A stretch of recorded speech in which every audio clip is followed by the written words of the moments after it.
Hello, Military Tales. Today we have got an incredible adventure for you. I want to talk about Operation Tailwind. I know we see a lot of it, but it's actually where we started. That was the very first thing that Military Tales ever filmed, was a reunion of participants in Operation Tailwind. There were SPAD drivers, there were dimmer pilots, there were FACs, there were Green Berets. It was amazing.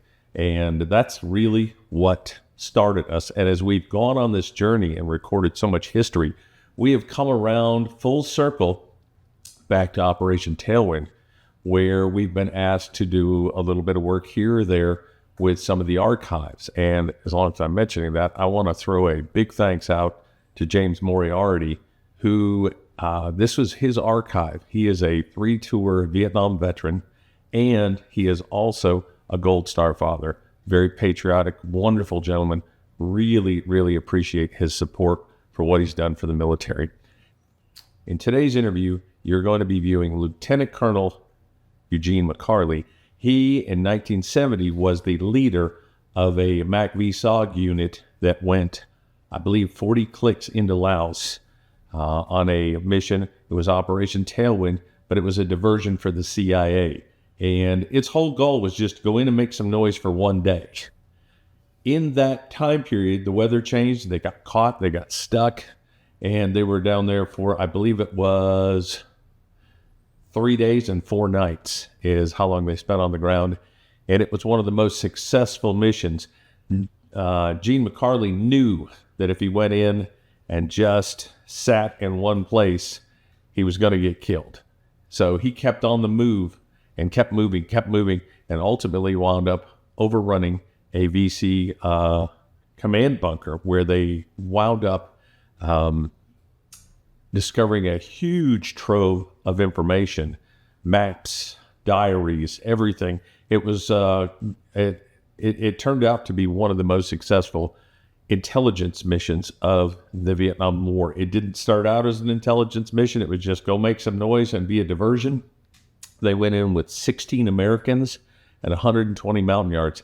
That's a lot of people to drop in a hatchet force and put them way out there by themselves. These are his words and his testimony. It is probably the most accurate overview of Operation Tailwind that you will ever see. Operation Tailwind was picked up by CNN in the 1990s, and they ran a story that was called The Valley of Death.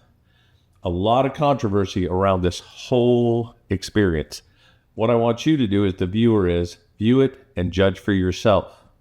So without further ado, Lieutenant Colonel Eugene McCarly. Gene, for the record, could you please state your name and spell it? Eugene C. McCarly. E-U-G-E-N-E C M small c capital C A-R-L-E-Y. And your rank upon retiring from the Army? I retired from the Army as a lieutenant colonel. In what year, sir? In 1985. And your rank during Operation Tailwind? During Operation Tailwind, I was a captain. How many years of service did you see in the Army? I had 30 years. Part of it was in a reserve status, and 14 of it was active duty. Let's move up to a particular mission, and this is the Operation Tailwind mission. When was the first time that you ever heard of it? Probably, I heard of Tailwind probably about 7 to 10 days before the actual operations. I was fortunate enough that I worked in the operations office at FOB2 or CCC and knew about the operation prior to it filtering down to the company level to where it was signed out to a company. And by that time I had worked it around to where I was the B company commander, which was the company that was going to get the call to go out on the mission. And this was sometime around the 1st of September, 1970. How did that first meeting go? What was your experience? What were you told, and by whom?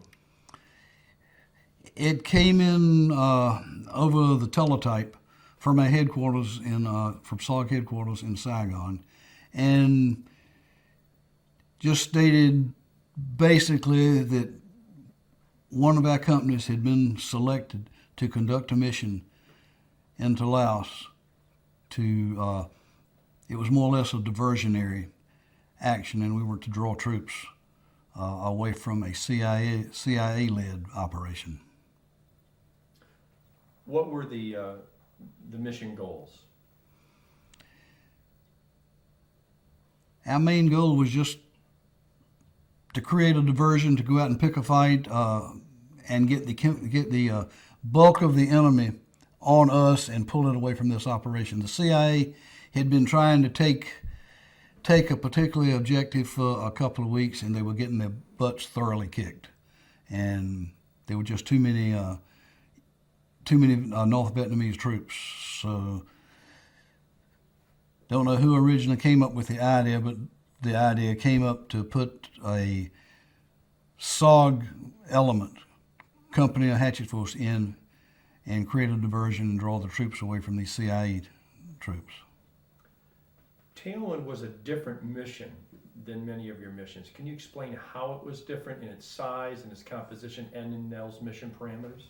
Well, it was a different mission in that it was more a multi-service. I mean, we used the Marines simply because of their distance capability, and the Army did not want to fly the mission because we were going deeper into Laos than they had ever, we had ever been. That was the deepest an American-led force had ever been. From the Vietnam side of it, elements had come in from the other side out of Thailand, but we went in deeper from the Vietnam side, and we used the Marine helicopters, like I say, because they could cover the greater distance, and the Army didn't have the aircraft.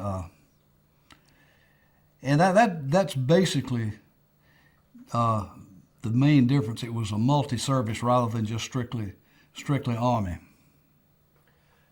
Using the SOG forces, Company B, as a diversion, was that an unusual request?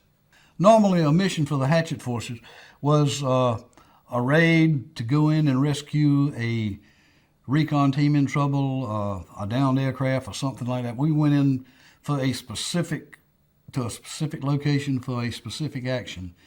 For Tailwind, we went in and we didn't have a specific target.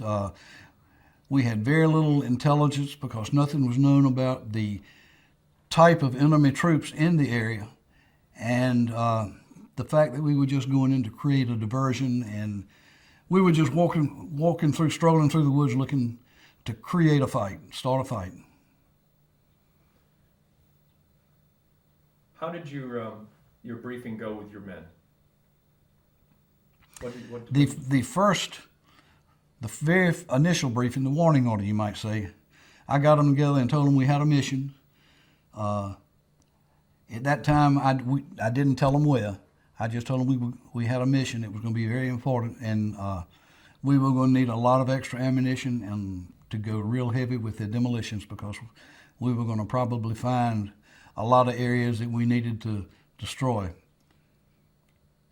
I think two or 3 days later, I told them where we would be going and what we would be doing. But it really didn't matter to them. I mean, I had a good crew. As far as I'm concerned, I had the very best, and I think the results and success of the operation, will bear that out. Because had not they all been experts, I wouldn't be sitting here today. Going in deep to pick a fight, going in the enemy's backyard, is not exactly your normal type mission, going in heavy. Can you comment a little bit more about that versus RTing versus specific missions in and out? I mean, you're going in there right in the heart of a hornet's nest. Can you elaborate more on that, please? Well, normally when we went in, we had a specific location, a specific mission. We would go in, do whatever we had to do, conduct a raid or an ambush, and we would get out within a day or so. There were other times where we went in to block a road, and that we might be in there a week. But for this particular mission, we had no idea where we were going. We were just going in, and we were going to follow the trails, just walk through the area. We knew that there was a lot of troops in there, but we didn't know what type, whether they were combat troops, supply trainees, or civilians, or just what was in there. And our mission was just to go in, and we would hit fast, and we would move. It was a hit and run operation. Let's go to our briefing where you bring in the Marines, you bring in, if you had Air Force people there. Can you talk about that particular briefing when everyone who's going to be involved is present, and how did that go? The briefing that I gave as the ground commander went exceptionally well. We had the Marines, the Army, some of the leaders from SOG headquarters in Saigon present, plus all of our leadership from Khartoum. And then I had my key personnel. In fact, I think I had all of the men present, and it went exceptionally well. And that was the type of briefing where I just walked everybody through the operation from what we were going to do from the time we got off the chopper until we requested extraction. I went through, covered all the equipment we would be carrying, the ammunition, all of the contingencies, what we would do in the case of KIA, a wounded, how we would resupply if that was required. And then I just opened the floor to questions from the Air Force and the Marines, and to the best of my knowledge, there were very few questions of me. Colonel Shungle, who was from SOG, who was crossbow on the operation, he had a few questions. Mainly he wanted to know how we were going to dispose of or take care of our wounded in KIA should we encounter any KIA, but had very few questions. Was this an unusual mission, bringing in the Air Corps, bringing in the Marines, bringing in the Army, and of course SOG? Well, could you describe how this might have been different? Well, normally on a normal mission, we just used the Army aircraft, or we had some of the Vietnamese H-34s that flew our missions. We never, to my knowledge, and I know out of Khartoum, we never used any Marine helicopters. We used the Army SPADs or the O-1Es when we required air support. But everything else was, air asset-wise, came from the Army resources. And we had several different squadrons and units that supported us, and I would be just at a loss. I wouldn't even hesitate to go through the different ones, but there were aviation units out of Platoon that support us. The helicopters, I think the SPADs or the A-1Es came out of Da Nang, if I'm not mistaken. But we used them extensively, and we also used the fast movers, the jets. But whenever we needed them, we just put out a distress call, and our FAC went on up the line, and he called in the fast movers. We took, well, sometimes I think we had a Navy fast movers, and other times Army. I don't think we ever had any Marines, but I'm not sure. Now, on this mission, you were also given Marine Cobra gunships. What did your men think about this when you start seeing that this thing's really building up to, an interforce unit of substantial size? Did they say anything to you? Was there anything like, because it is such an unusual mission? The men didn't comment much at all, to the best I can recall. To them, a mission was a mission, and who provided the air support or inserted us really didn't affect their way of thinking much at all. And I don't remember a whole lot of comments other than we had a lot of fun with the Marines prior to the insertion, because we made several attempts, bad weather, attacks on the airfield at Docto, and other difficulties just prevented us from really getting in on the days that we went to insert. So we spent an awful lot of time with Marine pilots and got to know them quite well. But as far as it being any different, I don't think it affected my men one bit. Let's talk about your men. And we can go ahead and we can start with first, the headquarters unit. Tell me about Morris Savior. Morris had just come to Khartoum. He came in as the B Company First Sergeant, but nobody knew him real well. He was winding down his tour. In fact, when he came, he had less than 30 days in country. And I don't know why he was sent down, other than we had lost the B Company, or B Company had lost his first sergeant due to rotation back to the States. So we needed one, and the 5th Special Forces headquarters sent Morris in to fill that slot until we could get a permanent first sergeant. Morris is an outstanding individual. And what were some of his character traits? he was just real professional, he was real firm, but not overbearing or particularly hard on the men, because most of them were senior NCOs that had at least 10 years in service, and of course had a couple of young guys that, and I mean, they never gave any problems, but their behavior and conduct was a lot different than that of some of the older NCOs. But everything gelled right in. I mean, by the time we went on the operation, it just seemed like we had always been working together. Let's talk about Doc Rose. Gary Michael Doc Rose.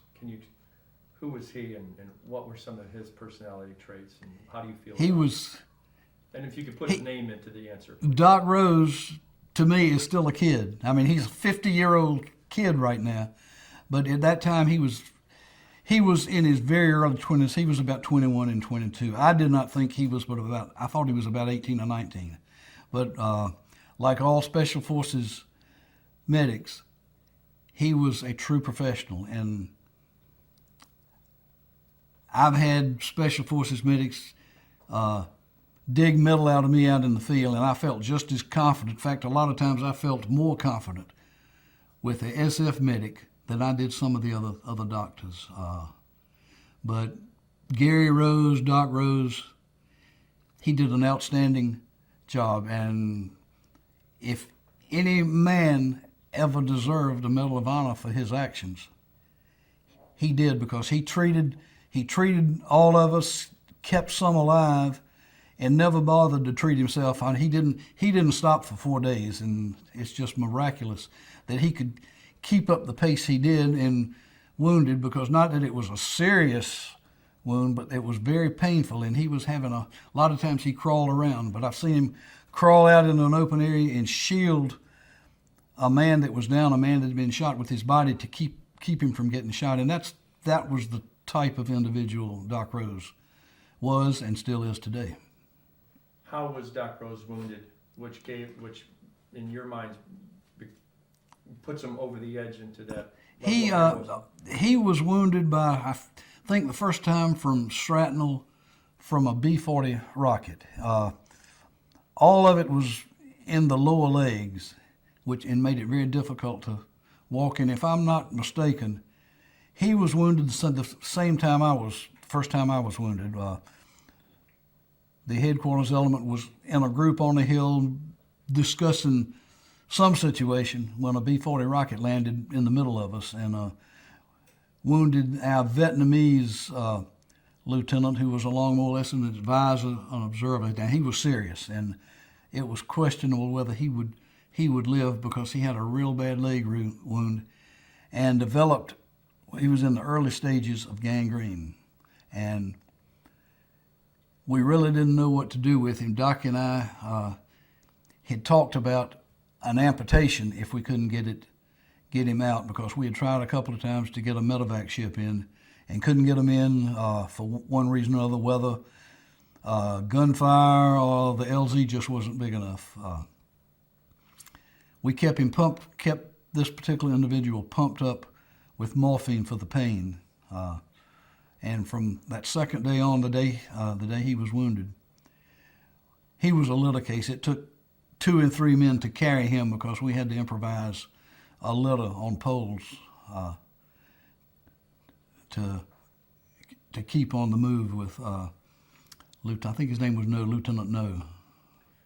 But Doc Rose had been wounded. I understand he was wounded in the foot. And he had shrapnel in his legs. Doc Rose was wounded, to the best of my knowledge, 3 times. I know he received two wounds, and I think he actually received 3. And other than on the second day when he received his first wound, I am not certain what days or in what sequence the other wounds came. But he was wounded 3 times in the ankle, feet, and legs, which made it difficult for him to move from one wounded man to another. I mean, a lot of times he literally had to crawl. The pain was so bad.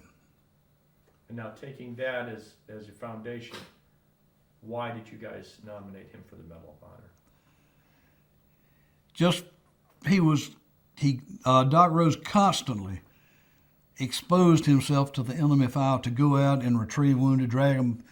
Under heavy fire, Doc would run out, just totally disregarding the incoming fire, to either treat the wounded on the spot or he would pull them to safety.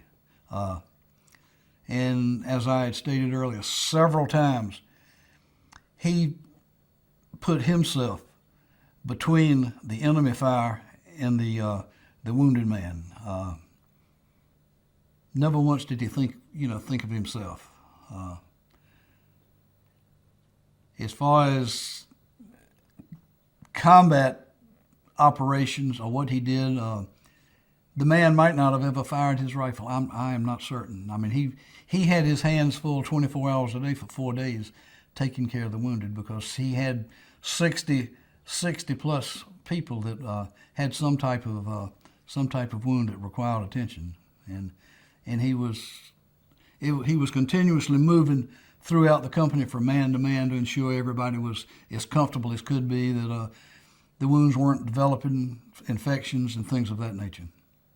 So now, taking all these things you've said about him, wounded 3 times, over 60 people wounded, putting himself in harm's way time and time again, summarizing all that up in one lovely soundbite, how do you feel about Doc Rose and his performance on those days? I don't know that I have ever seen or served with any individual whose actions were any more unselfish or any braver than anybody else.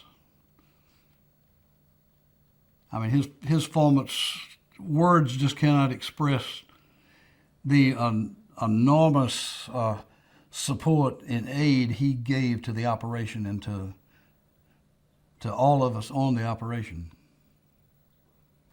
Well, Doc was first submitted for the Distinguished Service Cross. And our headquarters, not the SOG headquarters, but the 5th Special Forces Group in the Triangle, where all of our awards and decorations went through, they sent it back and said, this man deserves the Medal of Honor. So we upgraded it.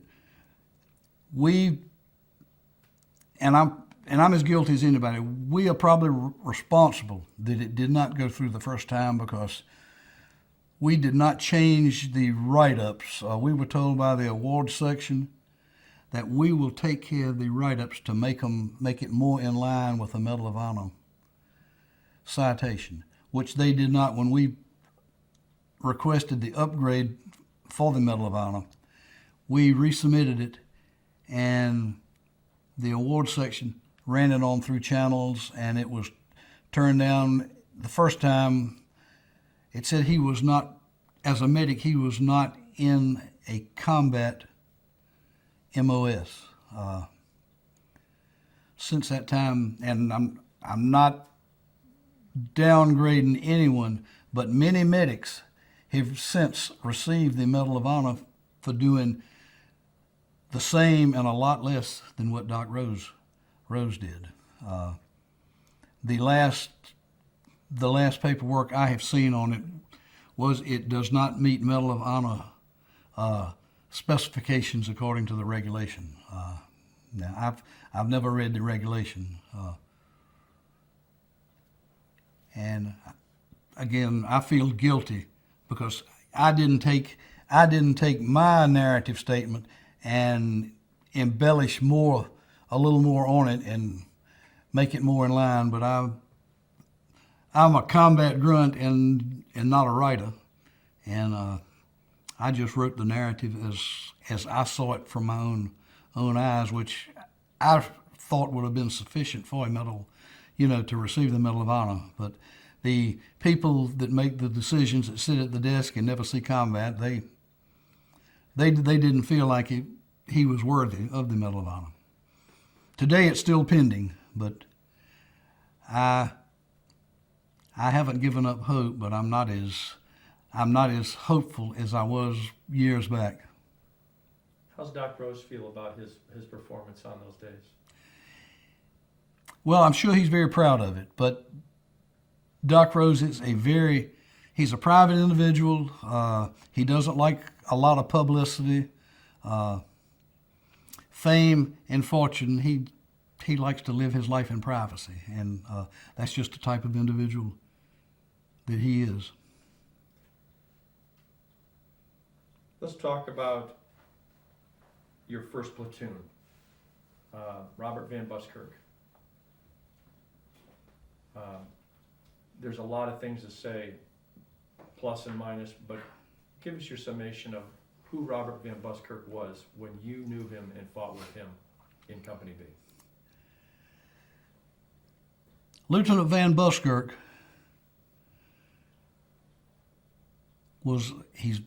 first of all, he's very smart. He speaks well.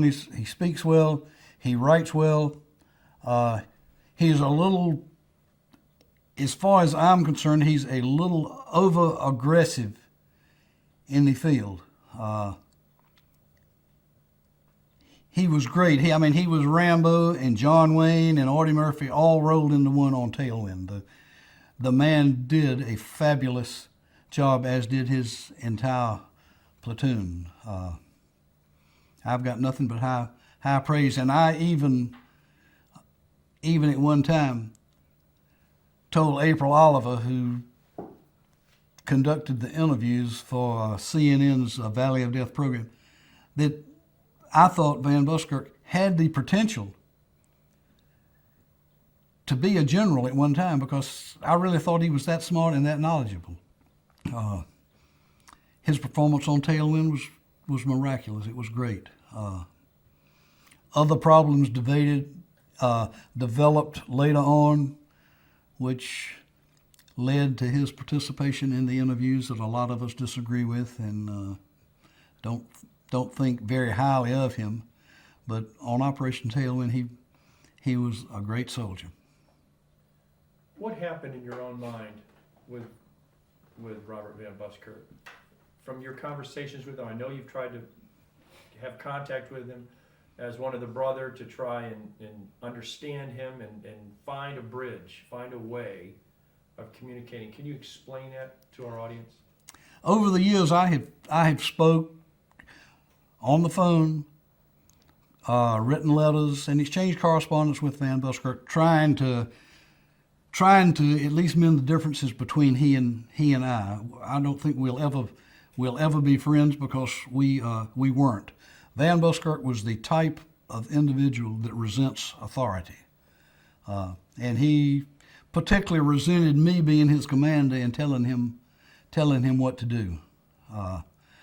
As to what changed his line of thinking, I don't know. I can only guess. My personal feeling is that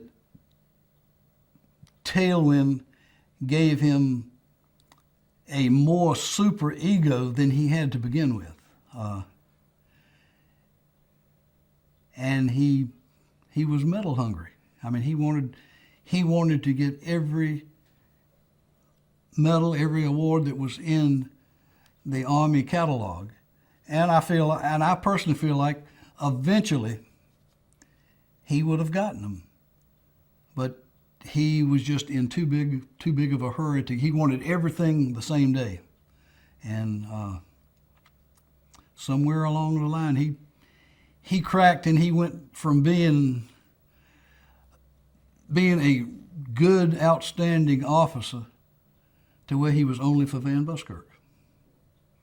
Not being a psychiatrist, I mean, that is a very, that is just my opinion, and I'm certainly not a psychiatrist. How did he treat his men? He treated his men good. He took care of his men, and my only concern and differences with Van Buskerk is I felt like at times he exposed them to dangers that were unnecessary. As a leader, I would personally rather go around and come up the hill behind the enemy, but not Van Buskerk. He would march up the hill into the solid wall of fire and drive his men up the hill right with him. Now he led the way. I mean, he knew no fear, but a lot of times he needlessly exposed his men to unnecessary dangers. He accomplished the mission, but it could have been the same objective have been accomplished in a safer way for the men. I don't know how Mike and Plancic feel about Van Buskerk. Other than the first platoon members, I think you will find almost to the man, now they might not be as vocal as I'm being about it, but almost to the man in the second and third platoons, I think you will find a extreme dislike for Van Buskerk. Now, his first platoon members, and some of them still do, they think he's the finest thing that ever put on a uniform. Jim Breville, who has since passed on, was Van Buskerk's platoon sergeant.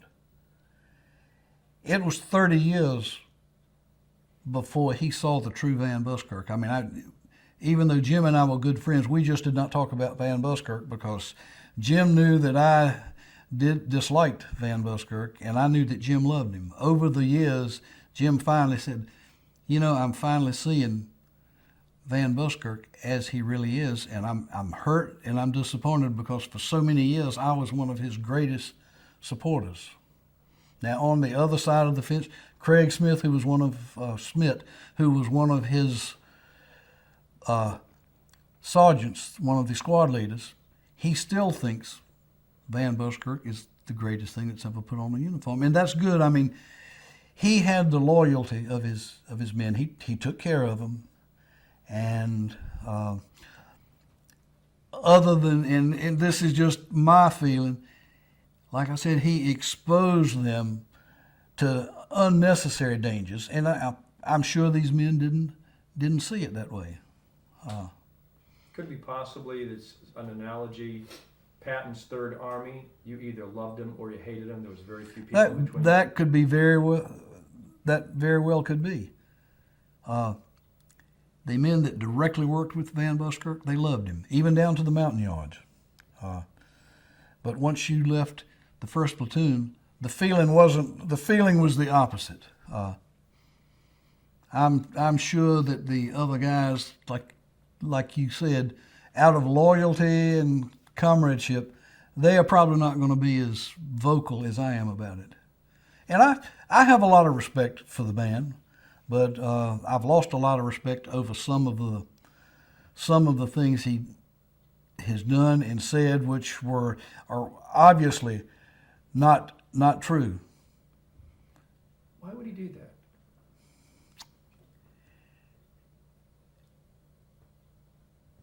I don't know what motivates him or motivated him to say some of the things he did, but even in some of the things he said in the same conversation in the very next statement, he made himself out a liar from what he had previously said. I mean, he was constantly contradicting himself and showing or changing what he was trying to say or what he was trying to do. He's a difficult man to understand because of where he's been and what he was doing. And I'm asking you these questions because you're the person who was his commanding officer, and you understood everybody that was underneath you, and you try and work with them as a team. So I'm trying to find out from you what you think as a CO, what might have happened. I mean, in his after-action report that he wrote, it seems to be very on target. But yet, when you pick up the Tailwind book, or you listen to the transcripts, you're not really there. Well, the difference between the Tailwind briefing and his book Tailwind, about 3 days prior to this, the briefing being given to General Abrams, several senior officers sat down and we worked on it and wrote it and hashed it out before Van Buskerk ever gave the briefing. So it was well thought up and well prepared, and it wasn't strictly 100% Van Buskerk's words. Now, as far as I'm concerned, or as far as I know, the book was what was in Van Buskerk's head. It was his work of art by himself. And if you've read the book, you know that very little of it was about Operation Tailwind. It was, the title is misleading because it's really about the military life of Robert Van Buskerk and how he overcame some allegations and some obstacles. There was less than a chapter, to the best of my recollection, on the actual operation. There were embellishments that were made, though, as far as who was in command, who was giving orders, especially in some of his statements to CNN. You were wounded after the crash in the CH-53 on the extraction on the 14th, severely in your mouth. Can you comment as far as Van Buskerk when he took over versus when he said he took over? To begin with, Van Buskerk never took over the command of the company. He, in his statements and in his stories, I was wounded on the second day, which I was wounded, but it was a leg wound, and it didn't slow me down. It didn't keep me from commanding the company. The wound he refers to that incapacitated me was on the last day of the operation, and I was the last man off of the LZ in a helicopter crash. Van Buskerk was miles away, probably all the way back to Dak To, before we were off the ground and crashed. Yet he claims that this crash that did damage my mouth, and it was extensive, it ruined all of my teeth and knocked a lot of them out, and my lips and gums were bruised and cut, and I could not talk. But everybody else was gone. And we were even out of the area of operation. So my wounds had no effect on the operation. And even after the crash, I was still in charge of the company and set up a perimeter around the helicopters until we could get a rescue helicopter into us. I was still in control of my facilities. I just couldn't talk. But as far as thinking or doing my job as a commander, I was still completely in charge, and I was from day one until day 4. Van Buskerk claims he was on the 3rd chopper. He wasn't. That was the 3rd platoon, and a couple of the Americans, mainly Plancic and Hagen, from the 2nd platoon, and the headquarters element. We were all on the last chopper out. Van Buskerk was long since gone. And how he can say he was on that chopper and some of the things that he did on the chopper is beyond me, because he has got to know that it's not the truth. Supposedly, when we were taking fire, and the Marine door gunner he did get shot. He got shot with a 51 caliber round that went through his neck. Van Buskerk claims he jumped up and took over the man's machine gun and returned fire on the enemy. He wasn't even on the ship. This wasn't even possible. But yet today he still maintains he was on the helicopter and he returned fire with the machine gun that was on the chopper. What would you want to say to Robert Van Buskerk if he was sitting next to you? What do you want to say to him? Well, I think I've already said it all, because we've had a couple of lengthy phone conversations. I hold no ill will.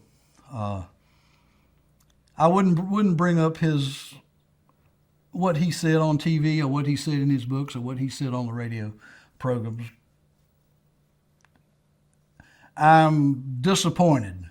I thought he was a bigger man, but I think today he's told these stories so many times, I think he actually believes them.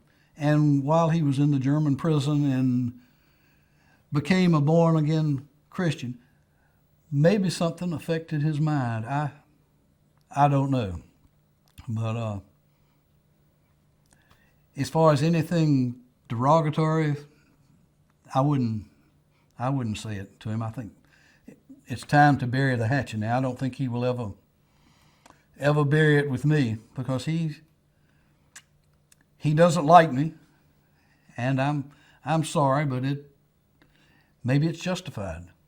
But I never treated him any different than I did any of my other men, officers, or enlisted men on mountain yards.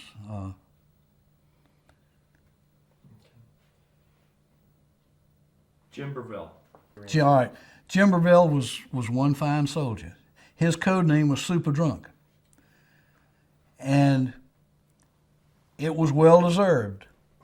Jim was a super drunk, but he was a super soldier, and for the last 10 years of his life, Jim was a super friend to me. We kept in touch for years. We didn't, simply because of his association or what he thought of Van Buskerk and what Van Buskerk and I thought of each other. We just didn't communicate. But once we started communicating, and I had met his wife. In fact, I had met her previously back in '68. But my wife and I had gone to different places with Jim and Christine several times. I thought a lot of Jim, and Jim being an old NCO, he was sort of the buffer between Van Buskerk and myself. Jim was the cool head, and Van Buskerk was the hot head. And Jim said many a time I had to calm him down and just take him aside and talk to him. But Jim was one fine soldier, and I felt a great loss when Jim finally died. But he died doing what he liked best, drinking and smoking. And I don't mean that derogatory, because I thought the world of Jim. But he called me. I remember one day he called me up. It was on a Sunday afternoon, and Cap Mac, I got a big favor I need to ask of you. And I said, Jim, what is it? he said, well, he said, I don't know how to say this. And I said, oh, he's in trouble. He needs money or something. He said, I've been super drunk. I've been called super drunk for about the last 30 years. And he said, that's my name. He said, I made that name for myself. And don't call me Jim anymore. Please call me super drunk. Because after Vietnam, I always called him Jim, particularly in front of his wife and kids. But he wanted to be called super drunk because he developed that name and that super drunk status. And he wanted all of us to continue to call him super drunk like we did in Vietnam. But I've only got the highest praise for Jim. He lived like he wanted to, and he enjoyed his life both in the military and once he retired. Craig Schmidt. About Craig Smith, I did not know him that well in Vietnam. Still don't know him that well. I haven't corresponded with Craig as much as I have some of the other guys, simply because his employment keeps him away from home a lot. Craig and Van Buskerk, and I don't mean to say Craig is like Van Buskerk, the same character and all, but they were and they are very close. Craig was a super soldier. In fact, any of the 15 men that were with me on Tailwind, I got the highest praise for any of them. They were all good in their field, and they all did a fabulous job on Tailwind. Some had different jobs that wasn't as much combat related or action related as others, but they all did their jobs just like professionals, just like they are. Craig was an outstanding NCO. He was young, as were some of the others. And back at base camp, there might be a problem with the horseplay and the carrying on, and I'm no different or better than any of them. We worked hard, but we played damn hard too. And that's Craig was a real professional, a real soldier. Manuel Orozco. Is that how you pronounce his last name? Orozco. Orozco. Again, the only thing I can say is about Orozco is he was good in the field. He was more of a loner, as far as I'm concerned now, with his own men, with Smith and the others from the first platoon. Maybe he did a little more, but he wasn't as visible in the base camp as he back in the FOB at Khartoum, as were some of the other men. I went on probably 3 or 4 different operations with Orozco. He always did a tremendous job. A great young sergeant. Bill Shearer. Bill Shearer is another case. He was on the Pathfinder team with First Sergeant Adair that went in prior to the main body being inserted. He did a good job according to Morris. He did his job in the field and did it well. But that was a real loner. Jim Breville and Shearer shared the same room in Khartoum for about 6 months. And Breville said, every time I went in the room, it was like it was the first time we'd ever been together. Said Shearer was just standoffish, didn't have anything to do with anyone else. He was just somebody that liked to be by himself. I talked to Shearer several times on the telephone when this Valley of Death program first came out, and we started rallying our forces as to what we were going to do, what type of legal action against CNN.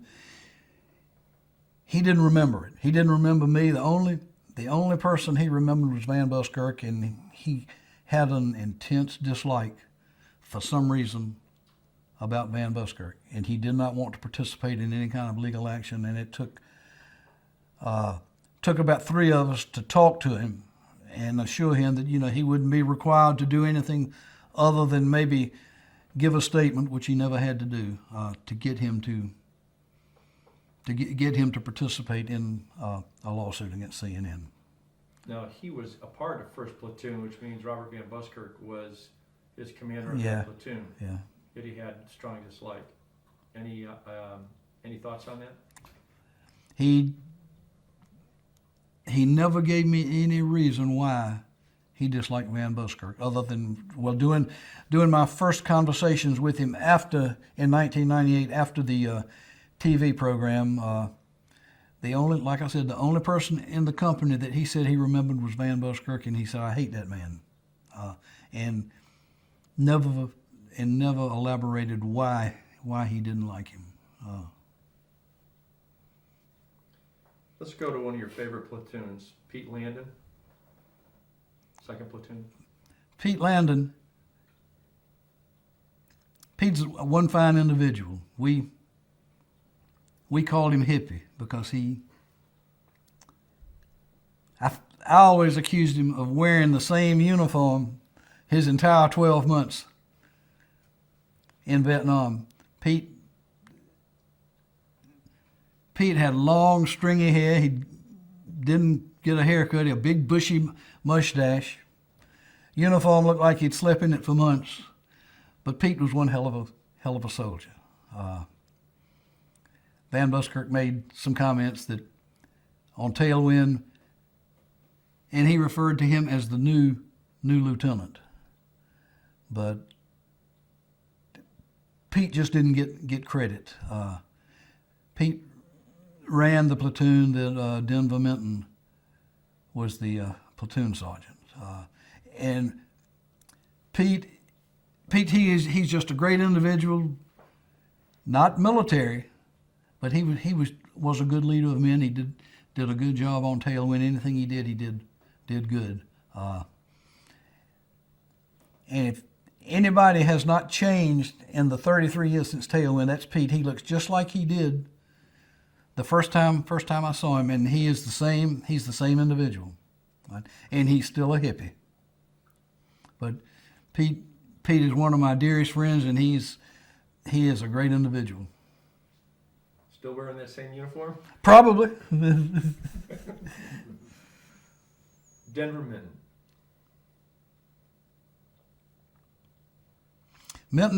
Denver Minton was the 2nd platoon leader, and Denny was probably a little less visible during the operation because his platoon had the task of taking care not only of the litter case, but also the walking wounded. So he had his hands full. They provided our flank security, and Hagen and Plancic would break off, and they would go to one of the other platoons that was in the heaviest contact and assist. But Minton mainly was responsible for keeping the wounded on the go and keeping them together, making sure they didn't have any problems. So he was less visible as far as the operation was concerned. He probably saw less action than particularly the 1st platoon, but the first or 2nd. Denver did a good job. There's a photograph of Denver Minton leading a group of Montagnards off on the mission, and there's a look in his eyes almost like he's heading off to the Alamo. There's a somber look of, I may never come back again. It's a very poignant photograph. You know the one I'm talking about? Yes. Denver was and is a serious individual. He wasn't as prone to blending in or participating in some of our crazy stunts that we did. I mean, we would get together and we would barbecue a water buffalo or something, or have a beer bust, or just a get together of the company. And Denver didn't participate a whole lot in outside activities. In the field, he was always there. He was always willing and able. And he was just a professional, and he did his own thing, went his own way. Stop tape for a moment. One moment. Speed. As an insert, what you guys did was incredibly high stress, extreme danger, high probability of injury or death, or not returning at all. And there's a wall there. Every man has that place where they can't take that next step. Can you comment about that, and perhaps without naming names, about what you had to do when that person reached that? What did that person have to do? How often did you see them reach that point where the stress got to that point they couldn't go any further? I've seen several different people, different men, crack from whatever the reason. My reaction or my thoughts were they had run so many missions that they had just reached the point where they could not run anymore. Usually this occurred on the 1-0s on the recon teams, and I've seen that happen with the same individual 2 or 3 different times. One man in particular, and I was running it as his 1-1 or assistant team leader. I was training with the recon team, and he had run many successful missions, tough missions with the recon team. But it got to the point where he'd had enough, and we would be inserted, and the minute he set foot off of the helicopter, he would crack, and he would start crying. And we would have to pull out. I mean, that killed the mission right then. And that happened about three times with the same individual within about a week's time, trying to get on the same target. When he was finally taken off and put in supply or somewhere else where he wasn't under any stress. He did fine. He was a truly outstanding individual, but he had just run to the point where he couldn't do any more. You didn't see that much in a hatchet force, but I have seen it happen one time, and when it did, we would disarm the individual because we were afraid, being in that mental condition. We didn't know what might happen, so we would take the weapons and the grenades away from him. And normally, in a day or less, maybe 2 days, the individual was back to normal. I've got no idea what causes it. That would be a case for the psychiatrists. But a lot of times it's just you're completely exhausted and you just crack up. I think on Tailwind there were probably a lot of us in that shape, that it wouldn't have taken much to push us over the edge.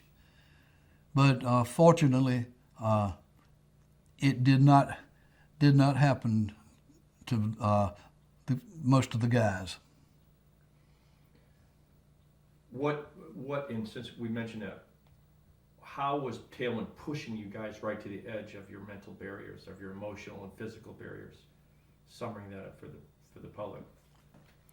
Well, seldom did we stop, and even at night when we were resting, we weren't resting because we were constantly on the alert. We didn't know when we might be attacked or overrun. We only had one bad night where we were in contact the entire night. The others, we did get a little, some amount of rest, but we were constantly on the go. It was push, push, push, and we were all carrying heavy loads. Exhausted and worn out, and like I say, there was probably more than one that was right close to the point where we would have cracked if we had to have done more. And particularly on the last day, everyone was exhausted. We were out of food, almost out of ammunition. There was no water, and we could probably have not gone another day in the condition we were in. We would have probably just elected to find as good a defendable position as we could and set up a perimeter and fight it out to the very end right then, because we were at the breaking point where it was total exhaustion. Well, from the time we got off the helicopter on the insert, within a very short period of time, we came in contact with the enemy, and it was almost continuous contact, with the exception of the 2 nights that we did get some rest. We were in contact with the enemy. We were on the move, and this was from September the 11th until September the 14th when we were extracted. So we were constantly moving. To this day, I can't ever remember eating anything on Tailwind. I'm sure we did, but if you ask any of the guys, they don't remember taking a break to eat. They don't remember sleeping. Just little things like that, because it was always, even though it wasn't real hard combat, a lot of shots. I mean, we were constantly under fire. It might have been 1 or 2 just sniping at us, but we were constantly alert for that, because we never knew from 1 minute to the next when we were going to run into a force that was a lot larger than we were, because we knew we were grossly outnumbered out there, and that was one of the reasons we didn't stop. Our plan was to hit and fight and run. We wanted to stay a step ahead of the enemy, because once we knew that once we stopped and let them get around us, that was it. That our days, our minutes were numbered. What size of force do you think you were facing over that time period?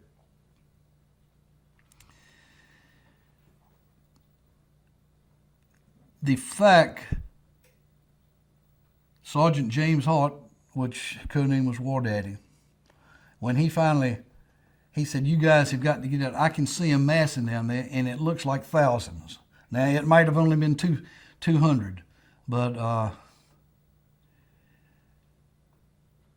we were probably against a force of 2,000 to 4,000, not just concentrated, but in our maneuvering and running around, we probably were engaged as many as 2,000 to 4,000 people. There were an awful lot.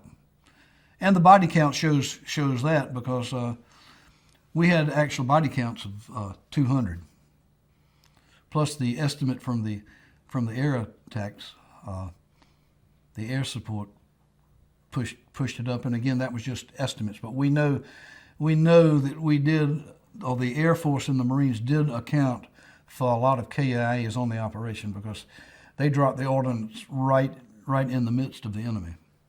And there were times when it was a large element of enemy opposing us. Let's talk about 2 of the youngsters, the rambunctious ones. Keith Plancic. Tell me about him, especially then. Keith was young. I don't know how young, but he wasn't much more than a teenager when I had him. And he partied hard. He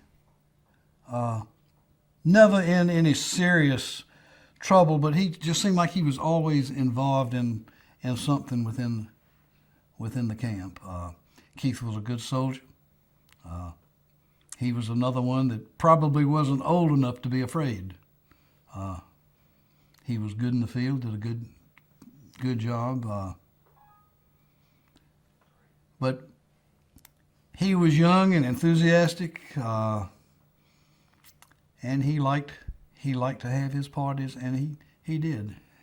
And I was the type of commander that, as long as they did what I asked them and performed in the field, what they did back in the camp, I overlooked. Now, I had a lot of ass chewings from my commander because of my young NCOs. But I didn't let anybody else get on. If somebody had to chastise them, I did that. I was the buffer between the commander and the guys, and I stood up for them, right or wrong. I stood up for them and didn't let anybody else mess with them. Keith was probably the wildest of the crew. Mike Hagen pushed him a close second, but Keith was the man. He was the spark that usually ignited the fire and had something or kept something going. Can you share any experiences that particularly spell out Planic's personality? Well, I know particularly in one case, and I've got a good friend, and we still, after 30-some years, if I happen to run into him at Fort Bragg, we talk it, and he still holds sort of a grudge. But I had a older, and I mean he was even older than I was, who was my camp first sergeant, Master Sergeant Green, and at that time we had split off, and we had two companies across the river over in right around on the outskirts of the city of Khartoum. And when I moved over, Keith and Hagen went with me, and I was out on a mission with one of the companies, and which left Keith, the company that he was in, they were behind. And while I was gone, this Master Sergeant Green did a good job. He was my camp engineer, scrounger, you name it, and he could do it. He was good. I hated that it got down to what it did, but he had come up with a policy that nobody would take a weapon into the mess hall. Well, that's the first thing Plancic did, was go in there with all of his web gear and weapons. And Sergeant Green ran him out, and I'm sure they had words and argued about it. And instead of waiting till I got back out of the field, Green went over to see Colonel Radke. I think he was the CO at the time, and he said, one of us has got to go. Either I've got to leave or Plancic, because we've got differences that we cannot iron out. So when I got back, the first thing Radke did was call me over, and he said, "You've got a problem over there." And he said, "Green has given me an ultimatum. Either you get rid of him or you get rid of Plancic." Well, I wasn't about to get rid of Plancic, so I had to get rid of Green. And to this day, he still, even though he did me a good job, he wasn't a gun. He never went on operations, and I could always count on Plancic. And even though Keith was probably wrong, and I'm sure he was wrong at the time, but he was young, and he just wasn't going to have an old man telling him what to do. Even though he let me, I told him what to do. I never really had to tell him. I would ask my guys and leave them alone, and they always did what they were supposed to. But Plancic did not want Green to tell him, and it did get down to where I had to get rid of one of them, and reluctantly I had to let Sergeant Green go. But that was just one of the things. Well, nothing bad or terrible that Plancic ever did. Just did he challenge authority? He never challenged me. He didn't like rules and regulations for the sake of rules and regulations? Well, I didn't either. I mean, and I was probably, when I was an NCO, and even a more senior NCO, I was probably worse than Plancic ever dreamed to be, because I didn't think of anything of drinking or fighting or you name it. I was probably involved in it. I never even came close to getting a good conduct medal. And even when I made captain, I mean, I'd get out and I'd fight with any of the men. It didn't matter. I mean, I was a hellraiser. To begin with, I never expected to make the military a career. So I didn't care. A lot of times I was a problem. And then one day I said, God, this isn't so bad. I'll never get rich, but I'll always have a shirt on my back, and they'll feed me and take care of me and pay me reasonably well. So I somewhat straightened out. I'm still not straight today, but I'm better than I used to be. Did it take Mavericks like you guys to run the missions you did? Yes. To run these type of missions, the SOG missions, whether it was Hatchet Forces or a recon team leader, you had to be sort of a maverick. You had to. Everybody said we were crazy to do that, and I reckon we were, because it's hard for anybody that has never done it. They think I'm crazy when I say I had a good time in Vietnam. I had good tours. It was an enjoyable 3 years. And they say, who the hell enjoys getting shot, never knowing whether you were going to be alive tomorrow or not? How can you say you enjoy it? But I did, and most everybody else did too. They wouldn't have been there if they hadn't have gotten some kind of satisfaction and enjoyment out of it. And the people that ran these missions, everybody was different. They had the different, different reasons, different goals or reasons why they did it. But we were all a bunch of, and maybe it's not a good word, but undisciplined mavericks. None of the other outfits wanted anything to do with the SOG people. I mean, we would go to other camps, and they did not want us there because we had no insignia. We would carry our weapons with us.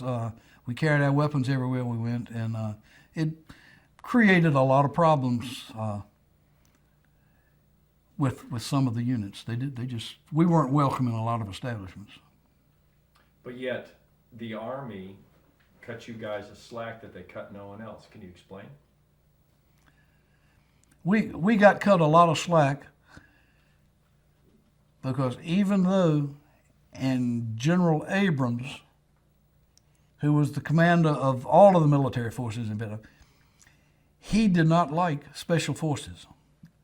But when he had a job that he wanted done, special forces SOG was the first unit he went to and called out. So they knew that we were capable of doing about any job when maybe some of the other units might not do it. I have my own feelings about Tailwind, and this is my opinion and my opinion only. But when they selected a company from SOG, they never expected, I don't think they ever expected us to get out. They didn't expect to get us out. But the higher ups way on up, even above the SOG level, Colonel Sadler, Colonel Shung and all, because they would have gotten us out if they had to drive a truck out there. But when you got on up above their level, they didn't really think or didn't really plan on getting us out. And it was a lot easier if you lose only 16 Americans and 100 plus mountain yards. Nobody's going to say anything when you lose 100 mountain yards. And only 16 Americans, that was not a lot. Whereas if you sent a company of 130 Americans and they were wiped out, that's going to raise some eyebrows and draw a lot of comments. So, and I think that probably had some bearing on why SOG was selected for it. Plus, it was out of country, and they knew most of all, if the mission could be accomplished, we could do it where the other units probably couldn't. How did you feel being so expendable in the minds of the generals high up the ladder? Did you guys consider it a challenge? I did not really think about it, about how, not the disregard, but how we were looked at by the generals on up there. It didn't bother me. I knew we weren't the most popular individuals, and that they probably wished that we would just go away. But there was a lot of dislike and animosity towards the higher echelons, but as far as affecting anybody seriously, I never gave it another thought. We just considered ourselves a thorn in their sides, and we did our jobs to the best of our ability. So much so that you were the most decorated units in the Vietnam War. I think the so. Number of people. What's that say as far as underappreciation or not toting the Army line, not toting the military way, but yet performing at a level that is so far above everybody else? How would you comment about that? Well, for years, SOG particularly was unknown. And it took 30 some years and a tremendous effort from John Plaster to finally get a presidential citation presented to SOG. There were a lot of medals given out, but what was passed out was just a handful of what should have been passed out. I can think particularly in my early years back in 67 and 68, nobody even thought about awards. Nobody thought about submitting them, and there's literally thousands of guys out there who should have been well decorated, and they have nothing to show for it other than a SOG plaque. SOG got more Medal of Honors, I think, I know they got more than any other unit, because I think out of SOG we had 17 or 18. We've got Bob Howard, who is now Colonel, and he's probably the most highly decorated of anybody in the service. I mean, he's got more than Artie Murphy, and Bob was a tremendous soldier. I mean, there's never been a finer soldier or a man who loves combat any more than Bob Howard, and he's one tremendous individual. But he was submitted he was recommended for the Medal of Honor 2 or 3 times before they finally, awarded it to him. He's got so many Purple Hearts and Bronze Stars and Silver Stars. It's hard to imagine, but There's a policy that I read about where if you were wounded 3 times, you would automatically go home and numb. If that was the case, you guys in SOG would be coming home after your first mission. Talk about the number of, every time you guys went out, you were getting hit. You look at the roster of the number of people injured on Tailwind, or you look at the other rosters going out, and everyone's coming back pretty much looking like they got a target stapled to their chest. Can you comment as far as the amount of incoming fire you guys had to? Well, there was an awful lot of Purple Hearts awarded to the SOG personnel. As far as this rule or regulation about 3 or 4 Purple Hearts and you go home, it might be in existence, but you can look at the number of tours that the SOG personnel pulled. They kept extended their tours in Vietnam, and we had guys that had spent 5 and 6 years there. And like I said, it comes down. You've got to be crazy, but it comes down to the point that you actually love what you're doing. If everybody came home that had been wounded, had 3 Purple Hearts, there probably wouldn't have been that many in SOG. I don't go along with it. I don't have a whole lot of respect for an individual that runs off and leaves his men because he says, I've got 3 Purple Hearts, I'm going home. I don't have any respect for a man that would do something like that. And we all know that we have individuals in this country that did that and used that regulation to get away from combat early.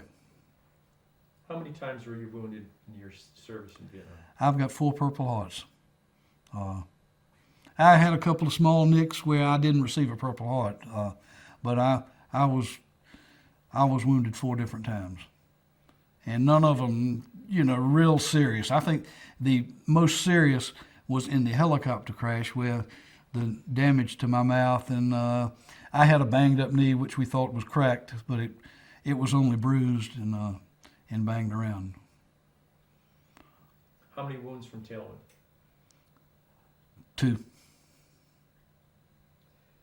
Let's talk about Michael Hagen, Keith Planic's instigator of party tactics. If you put Mike Hagen and Keith in a bag and shook it up and emptied it out, it really wouldn't matter which one you got out. They were sort of like the Bobbsey twins. They stuck together, they drank together, they played together. Mike might not have been as rambunctious or into as much as Keith was prone to get involved in, but he had his share of shenanigans, and I can't think of anything right offhand, any particular thing that stands out in my mind. Mike was just a young man who liked to, he loved life. He liked to have a good time. He fought just as hard as he played, and that's he was a good soldier. He was good in combat. None of us were very good in garrison. I mean, we didn't go in a whole lot for spit and polish and saluting. I mean, my guys knew that I didn't give a damn whether they saluted me or not, as long as they let me lead them, as long as they did what I asked them, and I never had to really give a direct order that I can recall to any of them to do something. If I'd say, Mike, we need to do so and so, I never had to worry about it. It would get done, and that's the kind of commander I was, and I liked to lead by example. If I had them out neck deep in the mud digging the ditch, I would be out there with them. Wasn't one of these that said, "Do as I say, not as I do." I tried to be a member of the unit, a member of the gang, so to speak. Is that how you lead a company of Mavericks? A lot of times that's the only way you can lead a company of Mavericks. But there's cases where you really have to crack down on them. I had some individuals in B Company, and they did not go on Tailwind. That I felt like I couldn't depend on them as much as I could the 15 guys I took with me. Now, there was a couple of cases where they proved me wrong. I took them on later operations, and they proved they were real field soldiers. But at the time, I didn't feel like they would function good in the field, and did not take them. And I don't remember why I took 16, because normally that was heavy for a company. Normally we probably wouldn't have but 9 or 10 Americans, but we went heavy with U.S. personnel on Tailwind. There's something to bring back to Keith Plancic, and it has to do with the story that we heard, as far as you guys weren't just out there killing, that there was actually a level of professionalism, the way you called the NVA. Keith has said, we didn't call him Charlie, we called him Mr. Charles. The amount of respect that the NVA had with you guys, that you were not the regular soldier they were come up against. But also, Keith mentioned a story as far as patching up enemy soldiers and leaving them for their people to find. Do you have any comments as far as the level of professionalism, the way that you handled yourselves on the battlefield? And I say this, and I say this especially in light of what we heard in Tailwind, where they're saying that you guys are everything but honorable. All of my men were professionals.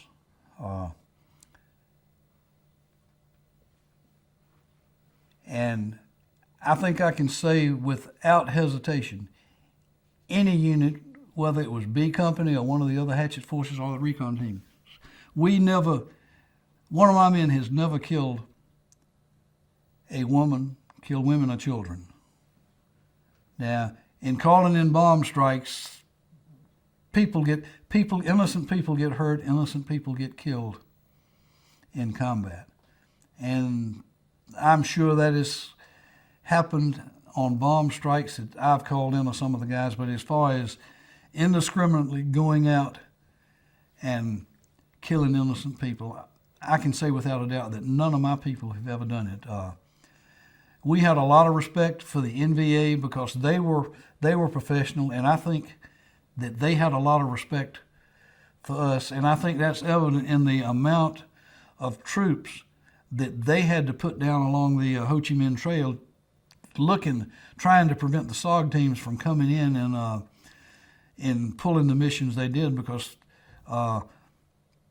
in documents that were captured and brought in, it's estimated that 60 to 80,000 that otherwise combat troops were diverted down there as trail watches, setting up base camps, and just keeping the SOG teams out of the area.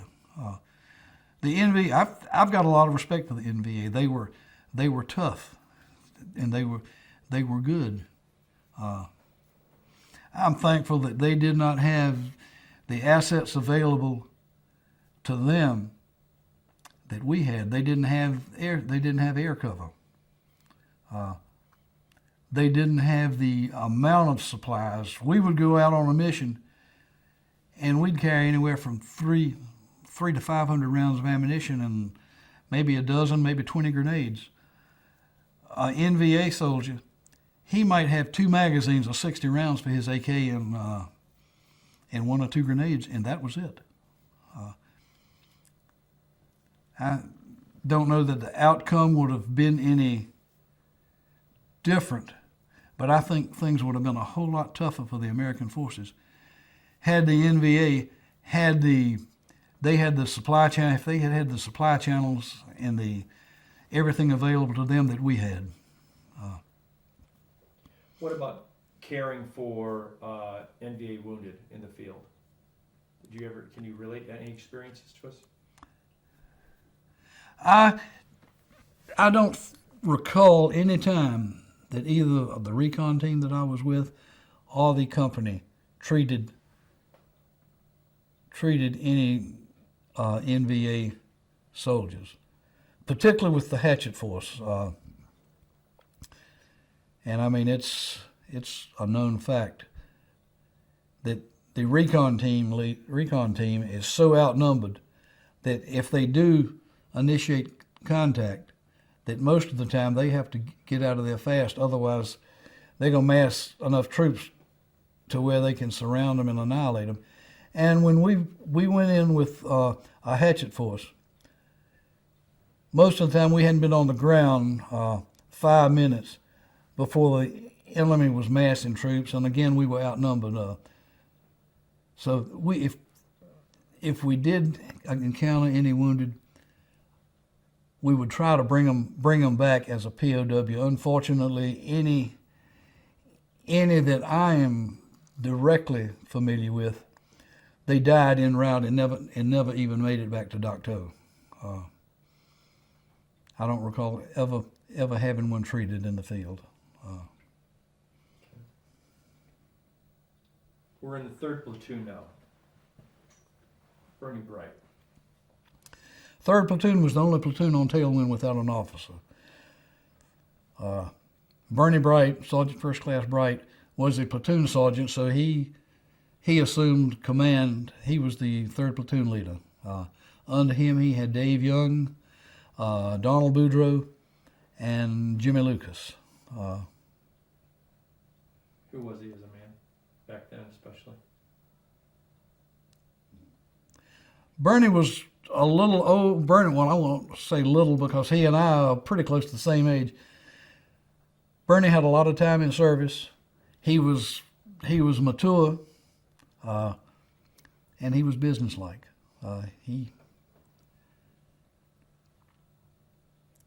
He was a professional. He was a professional soldier, and he was good at his job. He is one of the ones that doesn't think highly of Lieutenant Van Buskerk. And I can't hold that against him. But Bernie was good, and he did a good job on Tailwind.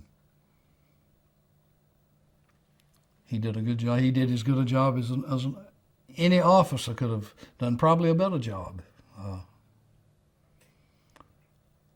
And Bernie's a good friend. He was a good NCO, did me a good job, and I can't say enough about what he did, or even the kind of man he is today. Jimmy Lucas. Jimmy was quiet. He was quieter then than he is now.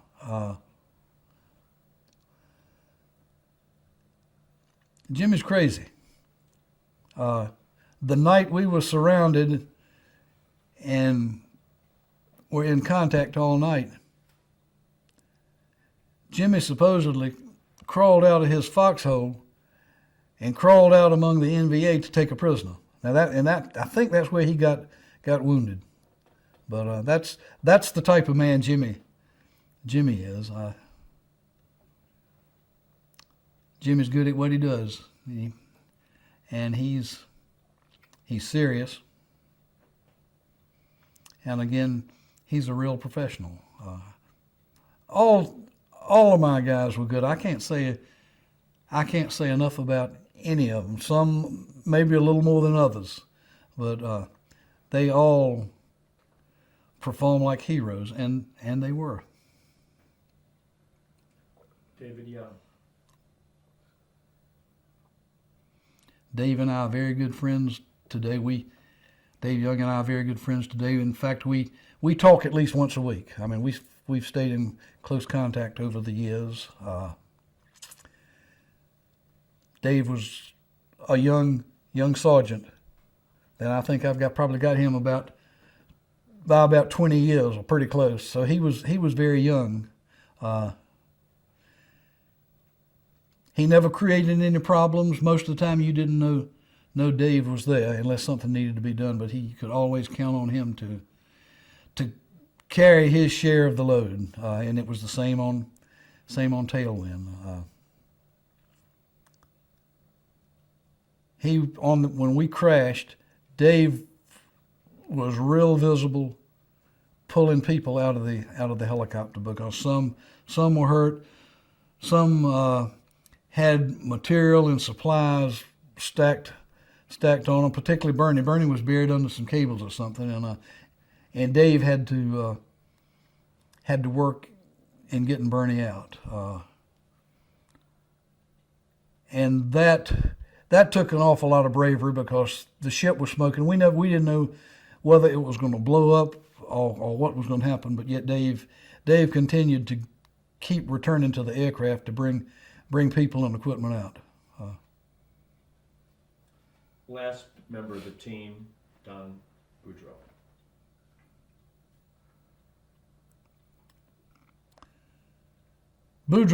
Donald Budro, unless you talked directly to him, he was another one who I found that you didn't know he was there. Now, he was, and maybe it was because I was an officer, and he was a real young NCO, that he was reluctant to get involved in some of the other activities that I was in, because there's a couple of times, one time in particular, the guys were having having a party, and Donald had consumed a little bit too much to drink, and they zipped him up in a body bag and let him stay in there all night. Donald was sort of the company jokester, but again he was quiet, and unless there was work to be done or an operation to run, I didn't see that much of Donald. He was and he still is a good man. We've talked about 15 men who you share life and death with. How do you feel about it as a whole?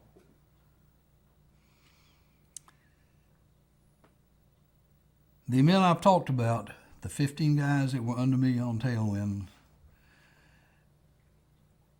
I've got the greatest respect and admiration for them as I probably have of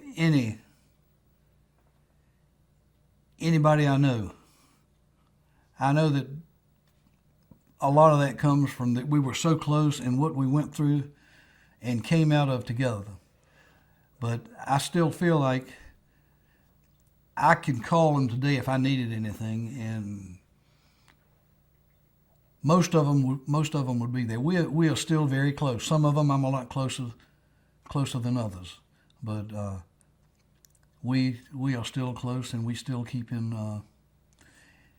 As long as I can keep their address, I stay in contact with them. I'll talk to all of them at least once a year.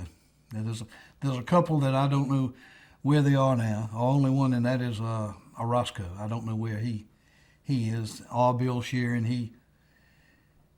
he let us know that, once the Tailwind legalities were over, he didn't want to have any association with not only the Tailwind people but the military. He was through with it. He wanted to be left alone. But that bill was like that before the show Valley of Death. I still feel close to the guys, and most of them, before we do anything, they'll consult with me, and they're loyal. And I found that out with the interviews. If I say I'm going, I think we ought to do it, they'll go with me. But if I should say I'm not for this project or that, I don't think we should get involved, they will honor my feelings. And in that respect, we're still real close. They're a fine bunch of men, and I'm proud and fortunate to have had the opportunity to lead them in a very, very difficult time in operation. How do your emotions run with these men? Are they like your brothers? Do you feel like you're a dad to them? With Doc Rose and Keith Plancic, Mike Hagen, they're more like kids to me. I mean, I still refer to them as kids, even though they're 50-year-old white-headed kids. To me, they're still kids. The others, it's a different type of relationship. Like Morris Adair, we are real close, and the wives also. We've taken several vacations with Morris and his family. I keep up with Jimmy Lucas. I would like to be closer to Pete Landon, because I think the world of Pete. Pete is just a tremendous individual. He was a tremendous soldier, and he's a tremendous man. And I mean, he's still a hippie, but he's still Pete. I feel very close to all of them. Smith and Orozco, I don't have the contact or maybe the feelings of friendship as great as I do with some of the other guys, but it's because of the lack of communication. It's hard to run Craig down, and Orozco, I don't know where he is. The information I've got on him is no longer valid.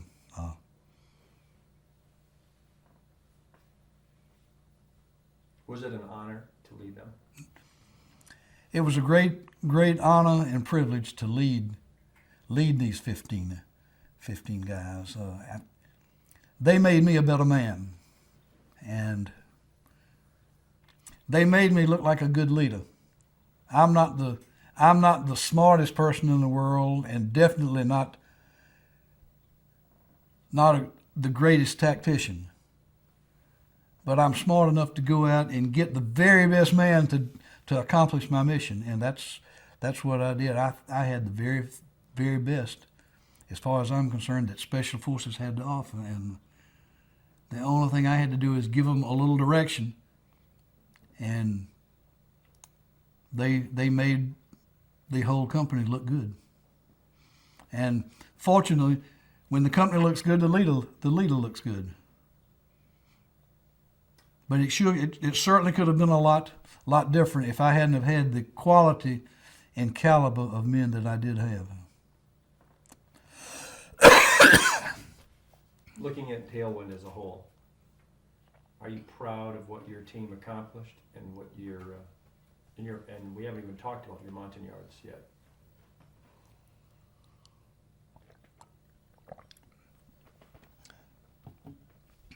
I'm very proud of what Company B accomplished on Tailwind. First of all, we accomplished our mission. Within a week or so, the CIA, they took the objective that they had been trying to take for weeks. We like to feel like we played a part in pulling troops away from them. And it was successful in a lot of other aspects. We took 16 Americans in, we brought 16 out. It hurts because we lost 3 of the Montagnards, but we should have lost more men than we lost. We were just lucky. We were smart enough to stay one step ahead of the NVA, and thank God for the Marines and the Air Force. If we really got in trouble, we could call on them, and they could get us out. The documents we captured, they're still saying that was the greatest single intelligence find during the entire Vietnam War. Whether it was or not, I don't know, but it was a great deal of invaluable intelligence information, and it was on units that they had been trying, the intelligence sources had been trying to pin down for years, and we had the logbooks and the documents that almost identified the men by name, but it gave numbers and places and where they were operating, which was totally unknown. And then, because it was a joint unit or a joint service operation, it was successful. It just showed that we could bring all of the services together and coordinate all the activities and have a successful operation. And then, last of all, which I never put a lot of faith in body counts, because most of the time they're so overly inflated, and since I didn't come up with all of the figures, maybe ours was inflated. But as it stands, we had 150 to 1 kill ratio. We lost 3 and accounted for over 450 of the enemy.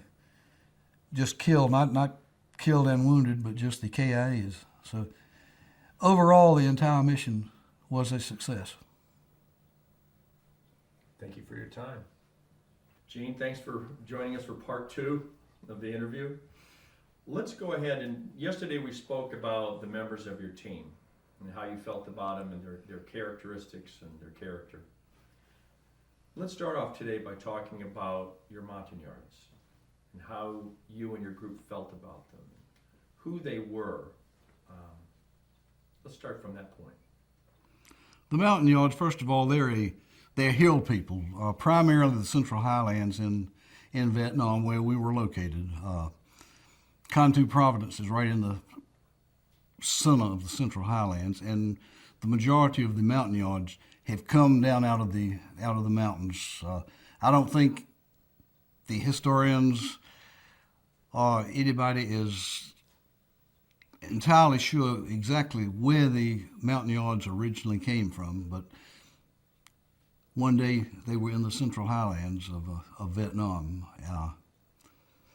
They're much like the American Indians. The Vietnamese don't like them. There's just an intense dislike, the mountain yards for the Vietnamese and the Vietnamese for the mountain yards. And that is still as strong or probably stronger today due to the fact that the Vietnamese do not want to, well, they want to keep the mountain yards, the population from increasing, and they have banned marriages. They don't want to marry unless they're marrying a Vietnamese, which no self-respecting mountain yard would want to marry a Vietnamese. And really, I think that's the same feeling that the Vietnamese have towards the mountain yards.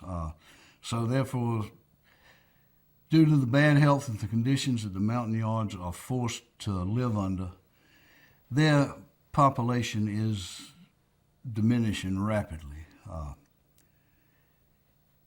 As far as what we think of the mountain yards they're a lot like children. You have to build up a trust. You have to earn their trust. Once you earn the trust of a mountain yard, he's loyal to you and will give his life at any time to help you. And when I say you, I'm talking about the Special Forces. There was just a real strong bond between the Green Berets, or the Special Forces in Vietnam, and the mountain yards. Anybody that's ever worked with the mountain yards, there's a lot of admiration, a lot of love still between the yards and the Special Forces. We're still doing a lot for the mountain yards, and we've got, I live in North Carolina, and we've got around 5,000 that have come from Vietnam, and we're trying to get more. We're getting a lot of opposition from the Vietnamese government. They don't want them in Vietnam, but they don't want them coming to the United States. So it's really a sad situation. We don't get a whole lot of help, or very little help from our own government, and no cooperation from the Vietnamese government. The mountain yards are brave, and they're fierce fighters. And once they trust you, and you develop that close relationship between the mountain yard and the Special Forces soldier, they'll die for you. They'll walk through fire for you. And there's a tremendous amount of respect. The mountain yards for the Americans, and the Americans for the mountain yards. As far as I'm concerned, even though they're like children, and they need a lot of guidance, a lot of help. They're very ferocious fighters, and the ones that I worked with, and I worked for 3 years with, I was strictly mountain yards. They'll follow you to hell. They're fierce fighters, and they learn fast. Yes, they're mercenaries. We paid them well. The mountain yards actually made more money than the lower grade, the captain and below Vietnamese officers. And that was another sore point that between the Vietnamese and the mountain yards. The mountain yards were making more money, and the Vietnamese always resented that. And they continuously searched for ways to shake down or get their hands on the money of the mountain yards. But I've got nothing but the highest of praise for the mountain yards, and I've still got a great deal of love for all of them. I just wish myself personally could do a lot more than I have been able to do to assist the movement, save the mountain yards. It's a wonderful organization, a wonderful program, and hopefully one day soon we'll have, instead of 5,000, we'll have 10,000 of the yards in North Carolina and spread out through the United States. Where did the term Montagnard come from, and what did the people, the Montagnards, really call themselves? Do you know? We called them yards. The Americans are lazy, so we dropped off the mountain part of it, and we just referred to them as yards. Where the term came from, I don't know, other than they were considered mountain people. But I honestly do not know where the term came from. I have an old, it's a military published book, but when we were going through training prior to going to Vietnam, they gave it to us, and it's names, probably not all of the tribes, but a lot of the Montagnard tribes are in Vietnam, and each one is a little different. And that book, and this was printed back sometime in the early '60s. Said that where the Montagnards first originated had never been, really determined. You had a special Montagnard. You have photographs of him. We have spoken about him. Tell me about him. Cooch, my Company B Montagnard medic. He was special to all of us. I have no idea how old he was, but he was very young. I'm sure he was less than 20, and he could have been in the 15 to 20 year range. It's hard to determine the age of a Montagnard. The Montagnard's lifespan is very short as compared to that of the American soldier. They're extremely old at 50, and most of them, under the conditions they are forced to live under, seldom of them live past 60. But Cooch, he was something special. He could speak reasonably good English. He was like a kid to us, but he was an outstanding medic. He did almost as much as Doc Rose did on Operation Tailwind, and in any operation I ever went on that I took Cooch, he did a great job for us. He's something special, and myself and all of us would love to know, how he made out after we left, where he is, if he's still alive, and what he's doing, and if there was any way we could bring him to the United States. What happened to all the Montagnard fighters after the United States Special Forces were forced to leave? After the Special Forces pulled out,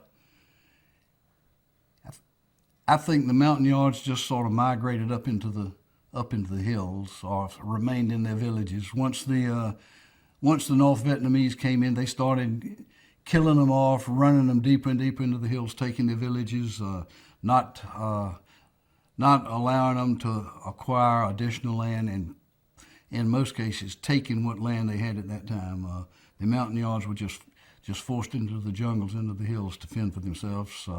The ones that the Vietnamese did catch, they were put into, they call them refugee camps.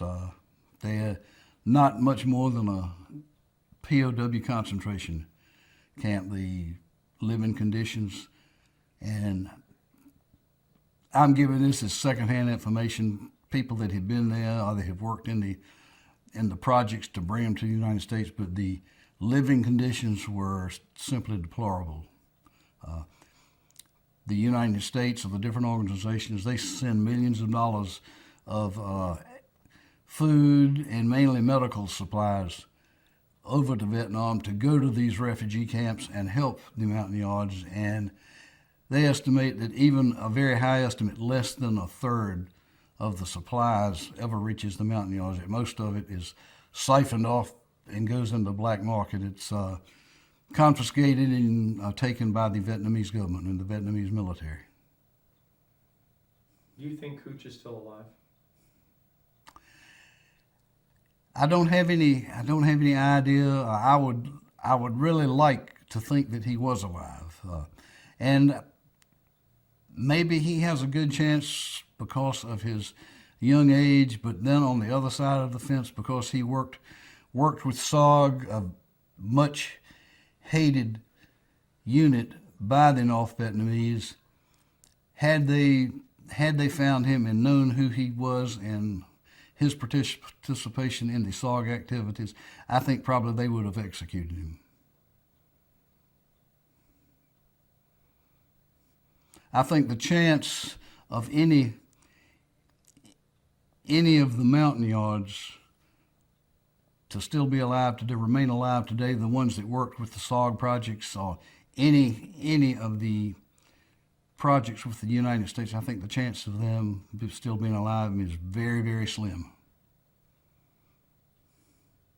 What makes the Save the Montagnard Foundation, Save the Montagnard People Inc. such an important thing for you guys today, for Special Forces today? Well, the Montagnards were a part of the Special Forces soldiers' life. We were a big part of their life, and it was just a tremendous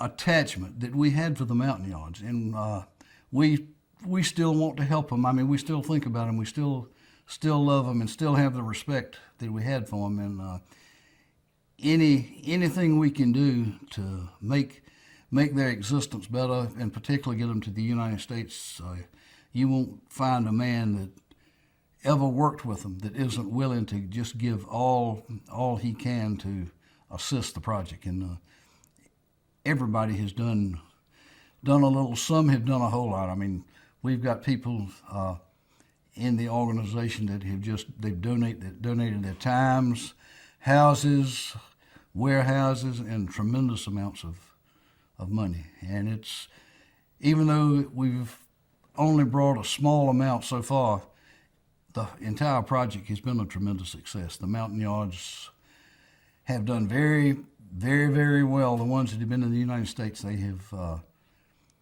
They don't create troubles. They don't get welfare. They don't get unemployment, things like that. They are self-sufficient and can take care of themselves through a lot of our assistance. They can take care of themselves and their family, and their situation, it improves daily. We've been talking about the Montagnards, and you mentioned they're like children, but there's another quality, or I'll just spell it out. I've heard stories of incredible honesty, of giving the last drop of water, a piece of food, of willingly taking a bullet. I've heard Special Forces guys say that for every Special Forces man alive, at least 5 Montagnards gave their lives. There was a bond, not just a respect, but an amazement as far as they would never take advantage of you if they believed in you. Could you comment about some of these things? The Montagnard people, as far as I'm concerned, even though they were poor, not as smart, they didn't have the education, they were a very loyal people with high morals. And I spent 3 years with them, and during that time I probably was associated with simply thousands of Montagnards. I found that they were honest, and as I said earlier, they would die for you. Their morals were very high. You did not have divorces, or you did not have a lot of the carrying on amongst the Montagnards that we see in our society. It was unheard of for a Montagnard to mess with another man, to have any type of affair with one of the Montagnard wives. They were, like I said, they were children, but they never really took advantage of their American counterparts. The Vietnamese referred to them as the Moi, which is the word for savages. Other than in battle, the Montagnards were not savages. Primitive, yes, but even with their primitive tools and their knowledge, they could do, it's amazing what they could do with their hands as far as building crafts, crossbows, and just carpentry work. If they had the ability to use the power tools like we have in the United States, they could just do amazing things. It would be incredible what they could do, and it was incredible what they could do with their hands. But as far as their morals and their honesty, in 99.9% of the cases, it was unquestionable. Some of the special forces people have mentioned to us in passing that if we had just armed the Montagnards as a whole, they probably could have won the war with us. The Vietnamese were terrified of them, that they had special ability in the jungle to track and sense danger that was beyond the ability of special forces and Vietnamese. Could you comment about those incredible skills that they had? In the jungles and on operations, the Montagnards were a tremendous asset. They could sense danger. Their sense of smell was terrific. They could actually smell the enemy long before we got close enough to engage them or even know they were there.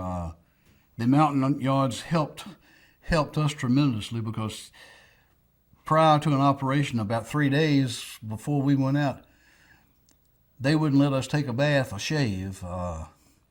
They didn't like for us to use toothpaste because they claimed the Vietnamese could smell it for miles off, and if the North Vietnamese had the same abilities and were as good out in the jungles as the Montagnards, yes, they could smell us. If we smelled bad, we smelled just like them. So that's why sometimes on an operation we look pretty damn scroungy.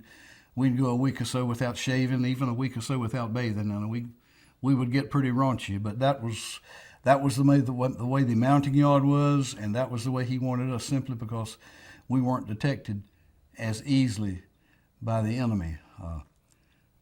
The Montagnards, well, they're just like the American Indian. I mean, they knew the woods, they knew it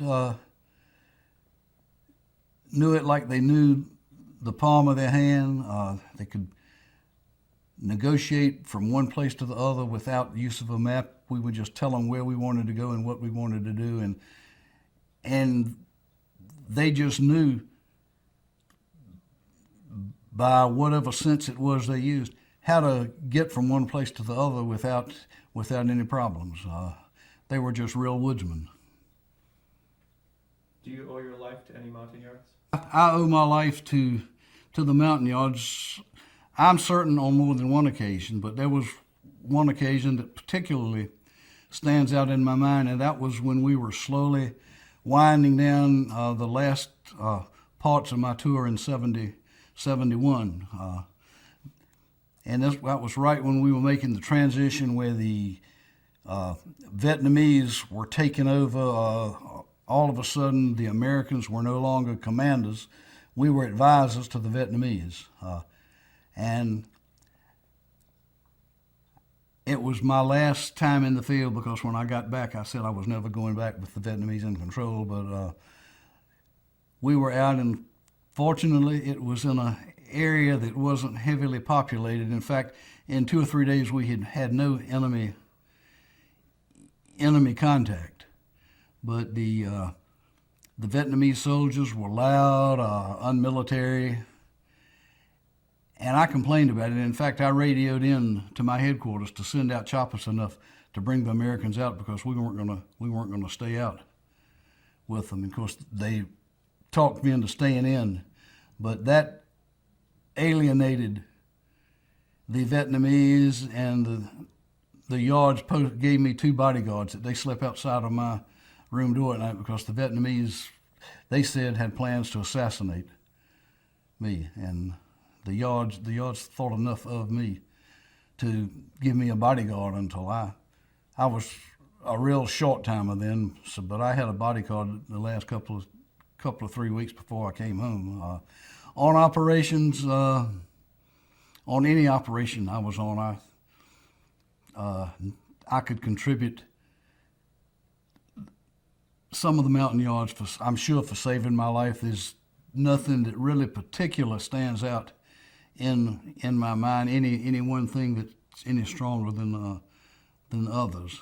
But yes, I'm sure there were many times in my life that while I was in Vietnam on operations with the mountain yards, that I'm here today because of their bravery and their loyalty to me, and I think my loyalty to them is just as good.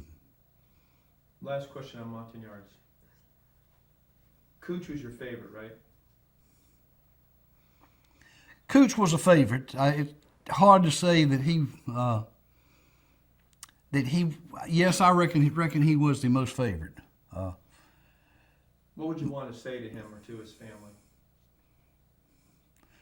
I don't know. I would be so happy to see him and know that he was alive and had survived all the hardships. I don't know that Cooch had a family. I'm sure he probably did.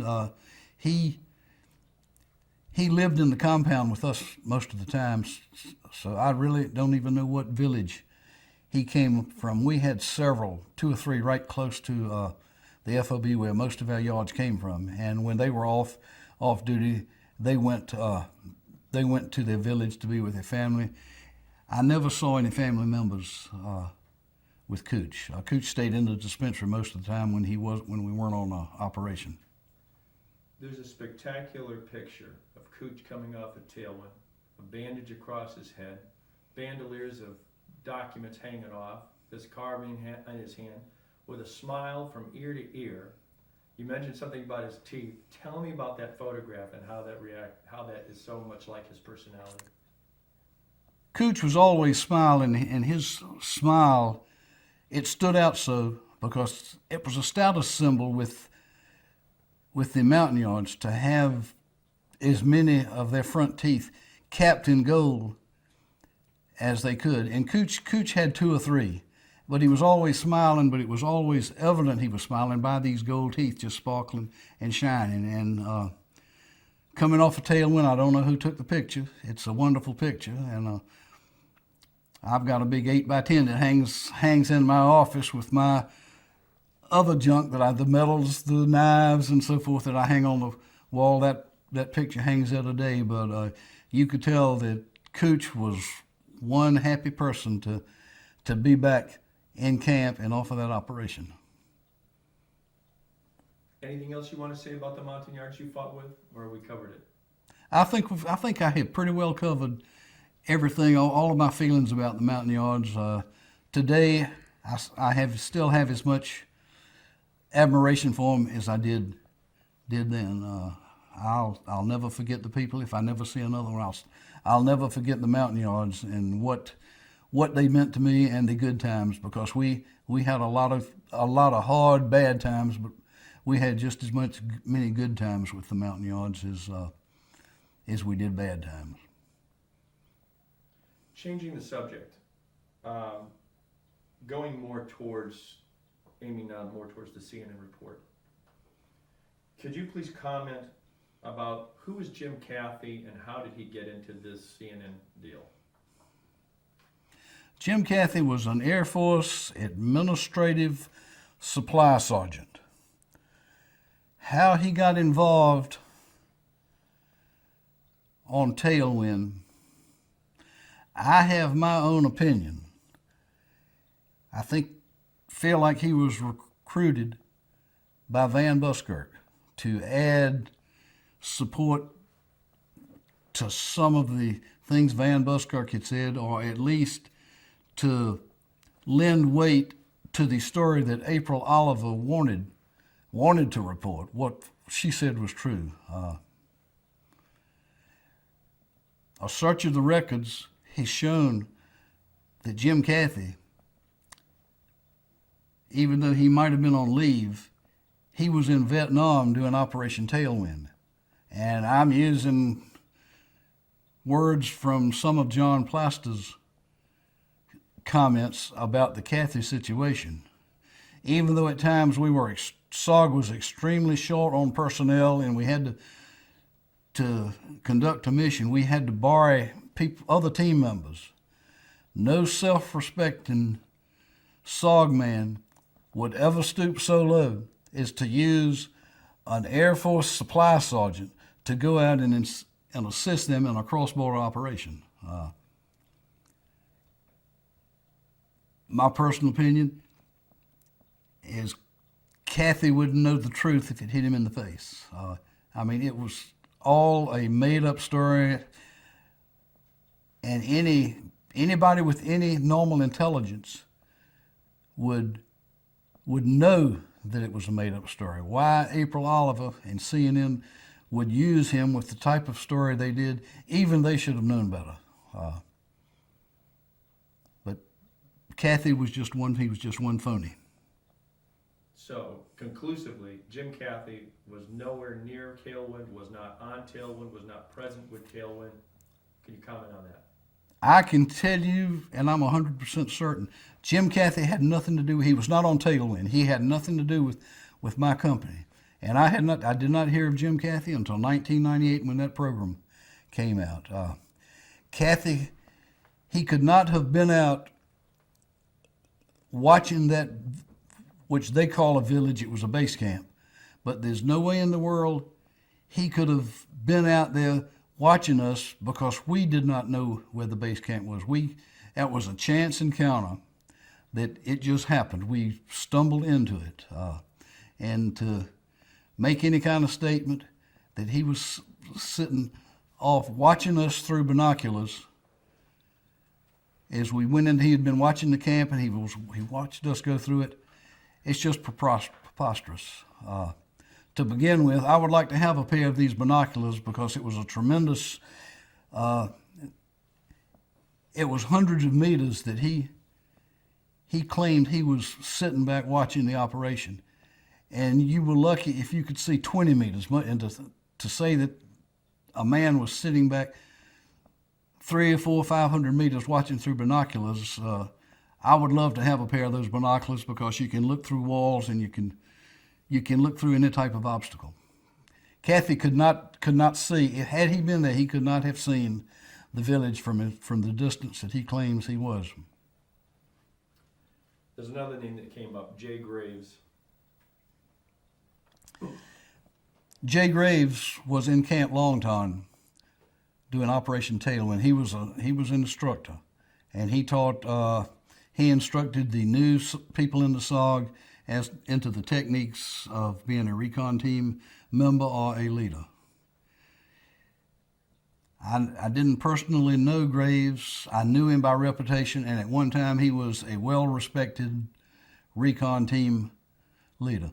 But Graves had nothing to do with Tailwind. Whatever he said on TV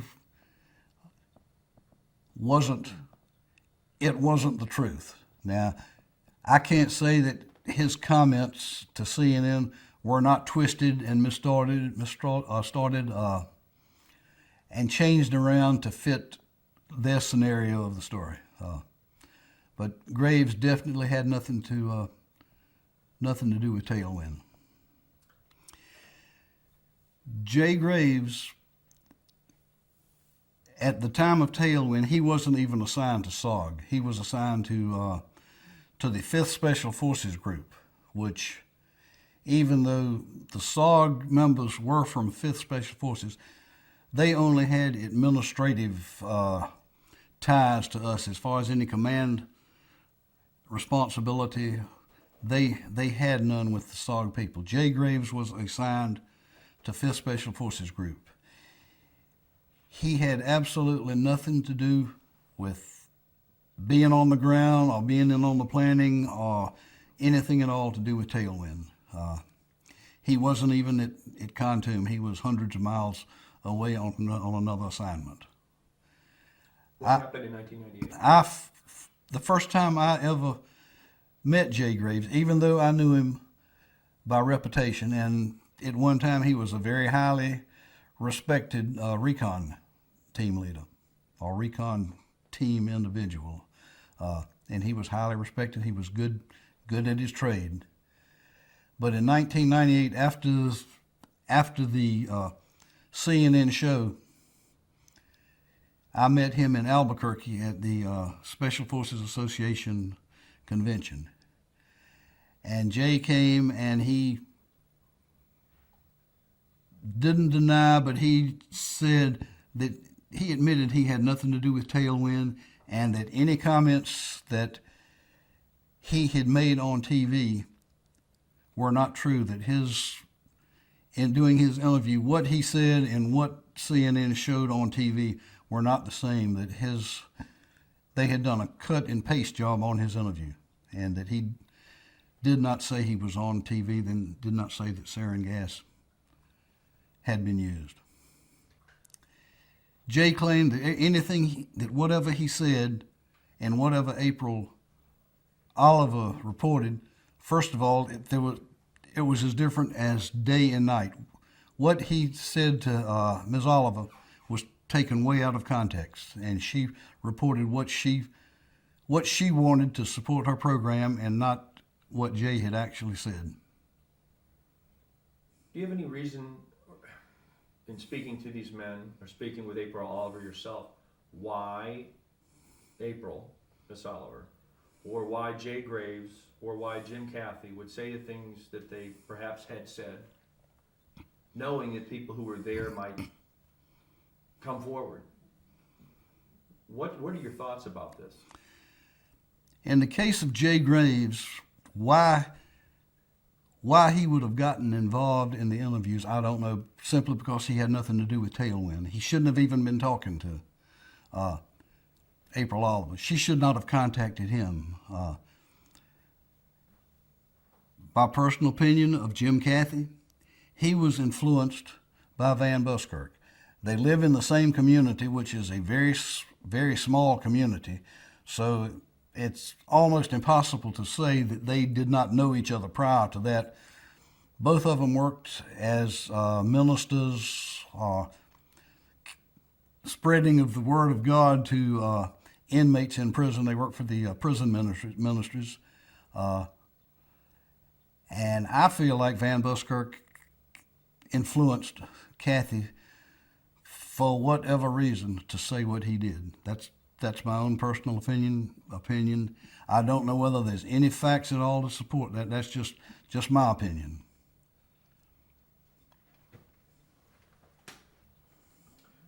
When were you first contacted about the CNN show?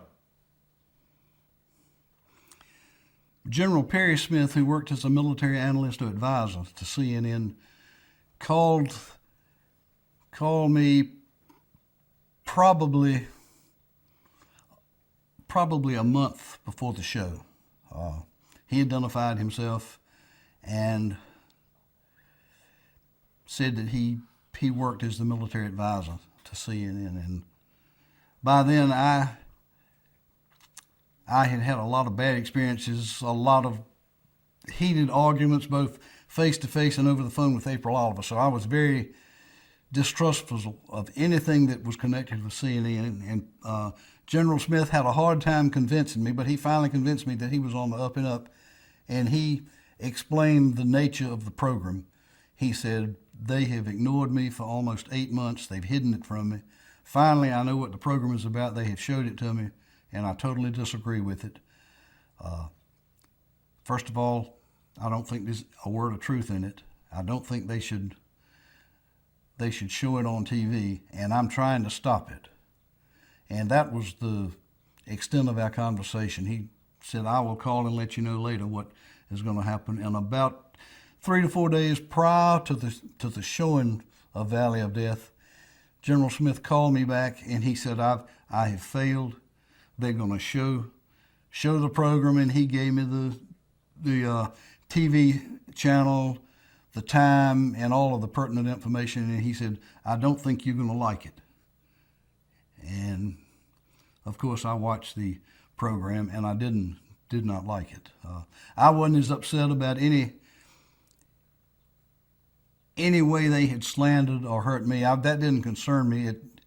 It concerned me that particularly Van Buskerk would get on there and make the statements that he did. And at that time, I didn't know that a lot of the interviews had been changed around to support the story rather than the story support the interviews.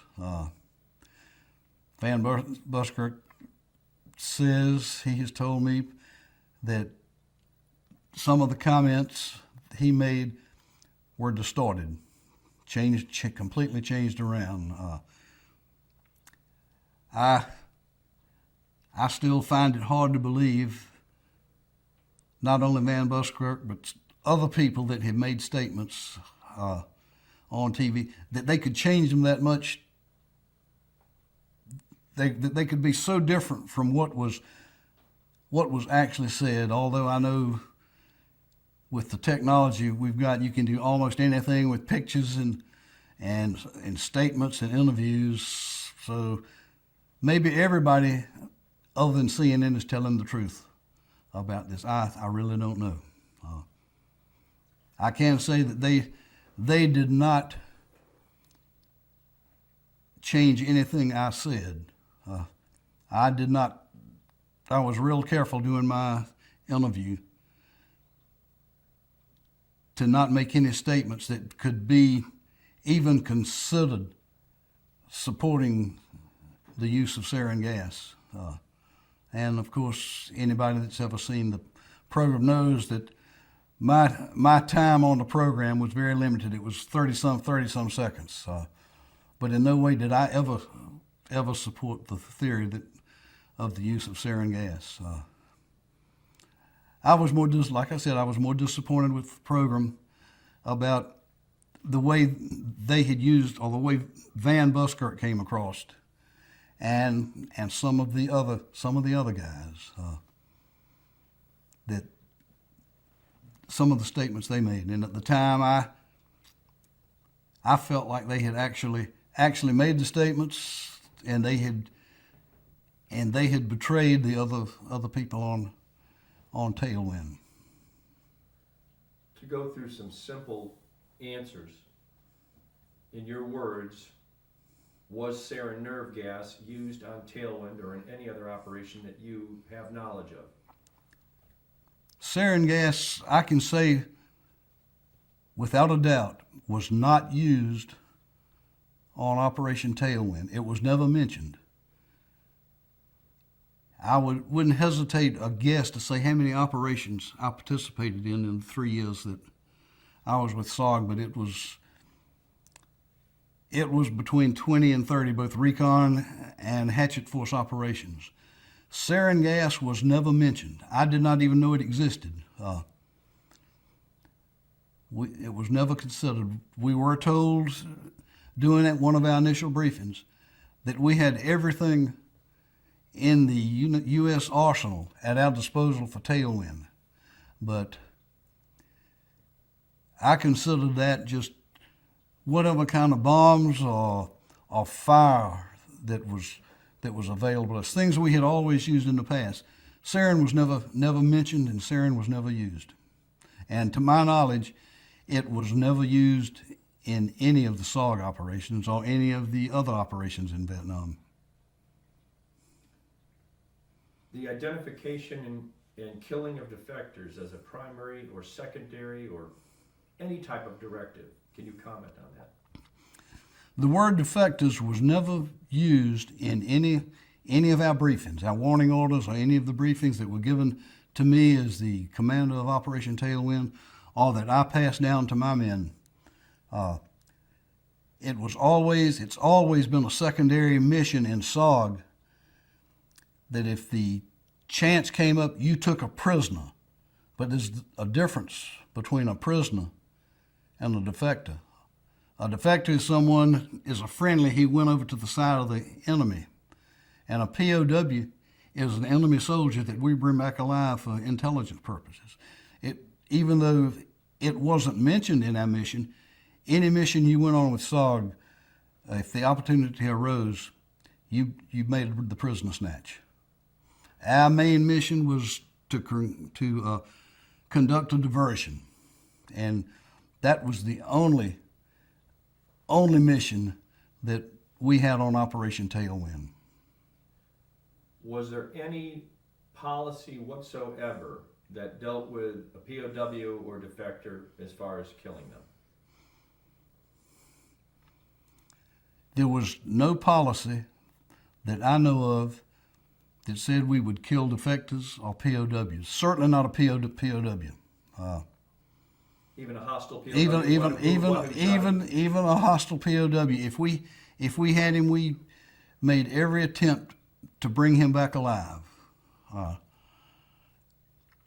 We didn't even hardly know about defectors. I mean, it was mentioned in bar-top conversation, but there were not that many defectors during the Vietnam War. There's only 2 or 3 recorded cases where they say they were actual defectors. There was a well-known team they called Salt and Pepper. One was a black NCO, the other was a white, and they were famous, and they were 2 of the recorded defectors in Vietnam, but they were not special forces, they were not SOG. One was, I think, was a Marine, and one came from one of the airborne units that was over there, like the 101st or the 173rd. But there's very few, there's actually no information or very little information to support the number of defectors that CNN alluded to. Did you see any defectors or POWs on the Operation Tailwind mission? Or any round eyes, Caucasians, long shadows? The only round eyes that I saw on Tailwind were the men under my command. My own personal opinion is that there were none. There were no Chinese, no Russians, and no round eyes that were either in a POW status or a defector status. What I saw was Vietnamese, North Vietnamese. Was there any mention in the after-action report when you and your team leaders came together to write your official report on Operation Tailwind? Was there any mention whatsoever regarding defectors, gas, killing non-combatants, things of that nature? During our briefings and after-action report and team and company discussions, there was never any mention of defectors or POWs or the killing of women and children. The only civilian, to my knowledge, that has ever been mentioned was one that Sergeant Jimmy Lucas saw walking up the trail away from the base camp prior to our assault on the village, and he claims he saw a woman walking away, and she was in civilian attire. In the camp, there were no children, there were no women, and any of the bodies or personnel that I saw were in some type of military uniform. So the after-action report, there is no information that is not in that after-action report that was left off by the team when they were writing it. Everything in there is as it happened. Everything in the after-action report is as it actually happened to the best of our knowledge. Now, with 16 people on the ground, everyone sees things a little different. What is happening over on the left flank might be entirely different from what's going on to the front or to the right flank. It's just different, and everyone interprets the situation a little different. So there's going to be a lot of variation in, not actually discrepancies in what happened, what went on. It's just in the way each individual looks at a particular situation. I think the after-action report is It's probably as close to what actually went on the ground as if we were all there overlooking, sitting on a hill overlooking the operation today. It's truthful and it's factual. Robert Van Buskerk mentions a scenario of a blonde-haired, blue-eyed Caucasian who spoke to him in perfect English, and then he throws a phosphorus grenade down after him when there's a word exchange, a hostile word exchange. Can you comment about that? And in relation to the actual after-action report, was any of this ever mentioned by Van Buskerk after the mission? The sighting of two blonde-headed round eyes running through the base camp was never mentioned for 30 years. During the briefings, it was brought out that two enemy ran across and went into spider holes, and that Van Buskerk did throw a white phosphorus grenade down there. I have no doubt that happened, but I do not think it was anything other than North Vietnamese soldiers that went down there, and some of the Montagnards backed me up on, or not backed me up, because in just talking to the Montagnards with them, they talked about the two North Vietnamese soldiers that ran to the spider holes and went down, and about the lieutenant throwing a grenade down there. I think that is actual fact.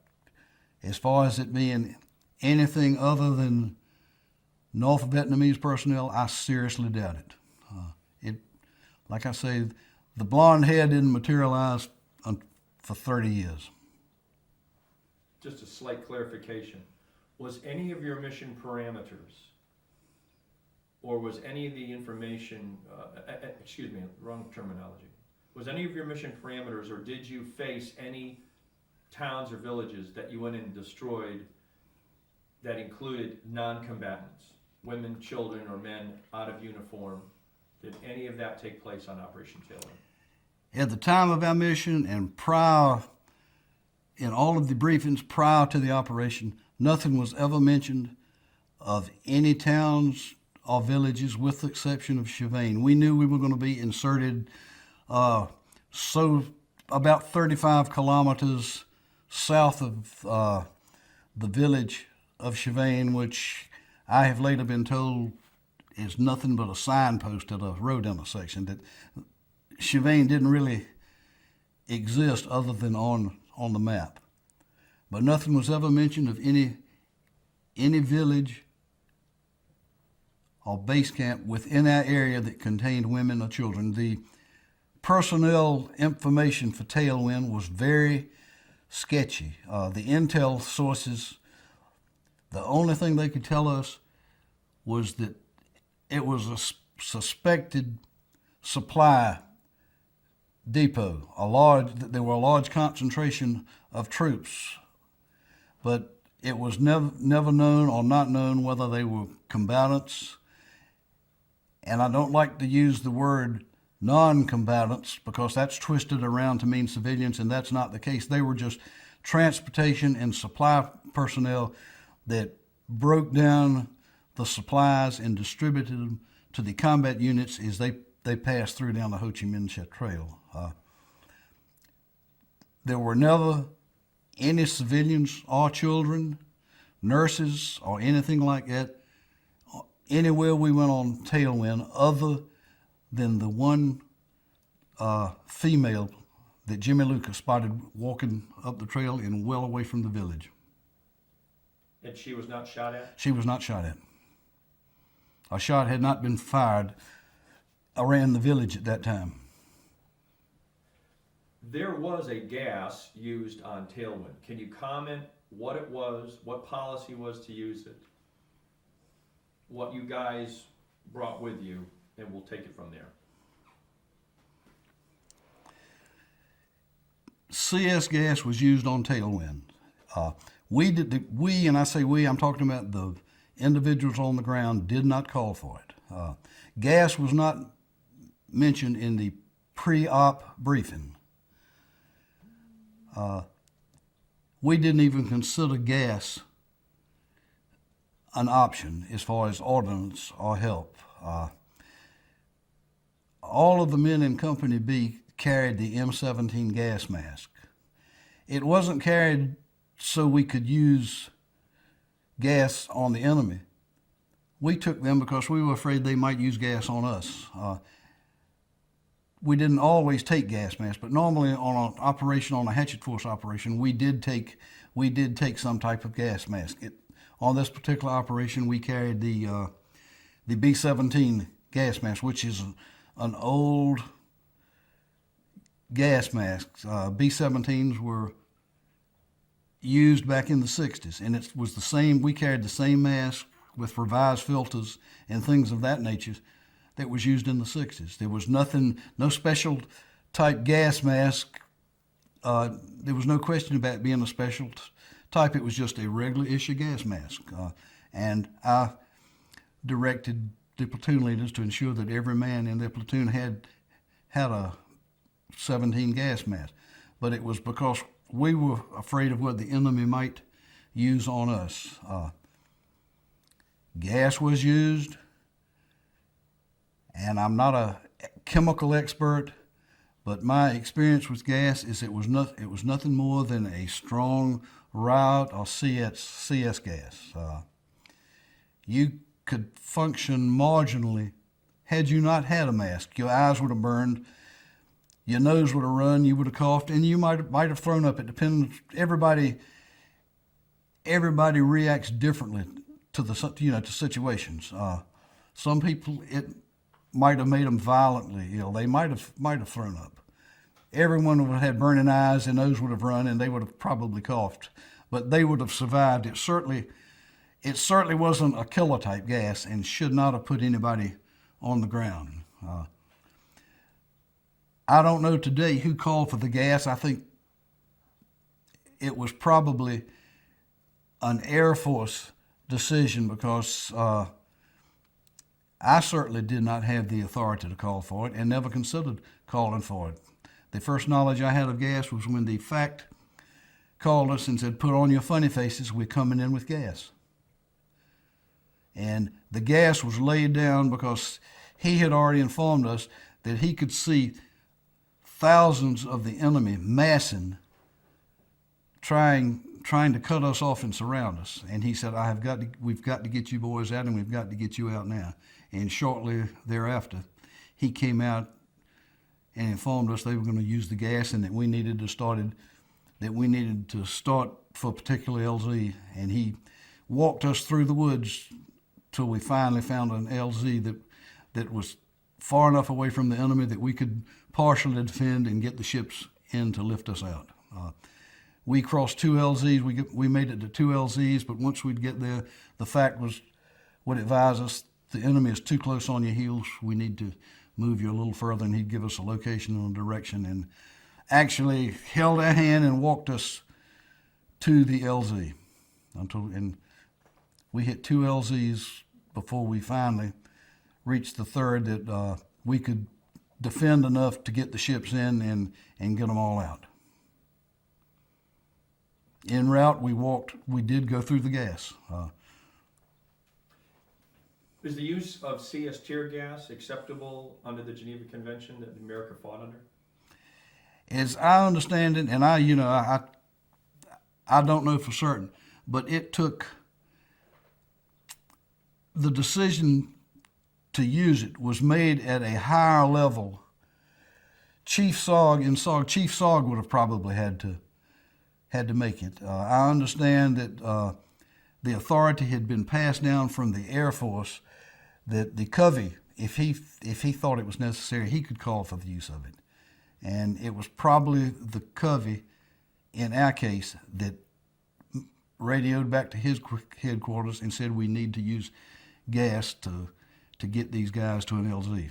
Because otherwise, if we hadn't had something slowing the enemy back, we probably wouldn't have been able to reach the LZ. The gas did slow them down. It didn't lay them out in hundreds like portrayed on the TV program, but it apparently they had no gas mask, and we had the gas mask, and that was the deciding factor. So is it safe to say that the CS tear gas was used as a way of separating the two forces, of drawing a barrier, of delaying their reaching you? The CS gas was used, it made a wall or a barrier between us and the enemy troops. It hits the ground and it dissipates fast, it spreads out fast because of the wind conditions and all, and a lot of it was blown in the our direction. Some went on or in the enemy ranks.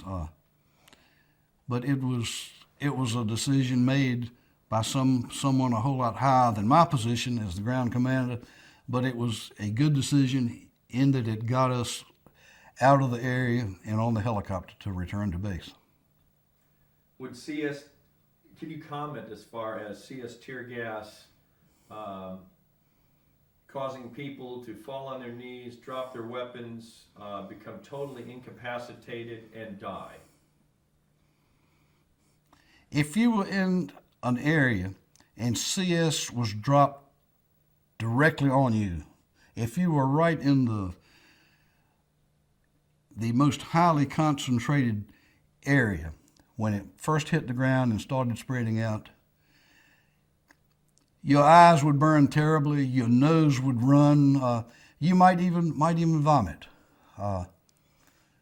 Some people, it might drop to their knees, but I don't think in my opinion, it is not strong enough to force a man to drop his weapon. That is going to be the last thing he is going to discard. He'll discard all of his food and a lot of other things, but particularly an American soldier, he's going to hang on to his weapon until he breathes his last breath. Only one of my individuals did it really make sick. It affected Mike Hagen a lot worse than it did anybody else. Now, maybe someone else was affected just as bad, but I know from being right close to Mike and him having to have help onto the helicopter that it affected him worse than it did anybody else. Some did not even put on their gas mask. I used my gas mask part of the time. My Montagnard radio operator had either discarded his or had lost it along the way, and he didn't have one. So I would breathe for a few seconds or a short while with mine and pass it to the Montagnard. When I didn't have my mask, I used a wet rag that I put over my nose and mouth, and I could function just as good after the gas as before the gas. My eyes burned a little bit, but I don't think my nose ever ran, and I certainly never vomited. It did nothing towards incapacitating me. Why do you think Mike Hagen was so affected? All of you were tired, quite exhausted. Is there any reason why Mike was perhaps affected by it more? We were all worn out, which I don't know whether that would contribute. That would be a contributing factor. How the gas would affect us or not. I think it's an individual person's body systems. I think that would have more to do with how the gas might have affected them. They might have had sinus or breathing problems. I've got no idea why it seemed to have affected Mike worse than it did some of the others, because Mike was a real sturdy, tough individual. But his system might have been so, or he might have gone through a more highly saturated area than some of the others. I honestly don't know. Could you comment as far as the M17 gas mask, and would it be effective against nerve agents? The M17 is just the standard gas mask that the military has always used. In later years, they came out with, this day and time, they have all types of gas masks. But we also had a smaller, and I think we call them riot mask. They worked a lot better with the Montagnards because they were smaller. The M17 was large, and most of the Montagnards could not get a good seal with the M17. But we did carry the M17 as opposed to the riot mask, but the riot masks were a lot better suited to the Montagnard because they were so much smaller. They weren't near as bulky, but they were only effective with riot gas. The M17, I understand, with the right filter, does give you a certain amount of protection from the gases like sarin and some of the other gases other than the CS. Now, it doesn't do you any good against mustard gas because that's a wet gas, and that burn gives you severe burns rather than affecting your lungs and your breathing capabilities. Mustard gas it's a terrible thing if it gets on you, because in OCS we all had to put a pin drop of mustard on our arms, and it left a burn about the size of a quarter. I still carry it today. A man would really be in a bad fix if he had mustard gas dropped on him. The M17 would not help you with mustard gas. It would help you with the CS and other riot gases. And as I understand it, with a different type filter, it is somewhat effective against sarin gas. It's not a mask, as Peter Arnett described on TV, a mask that was issued strictly for the use of sarin gas.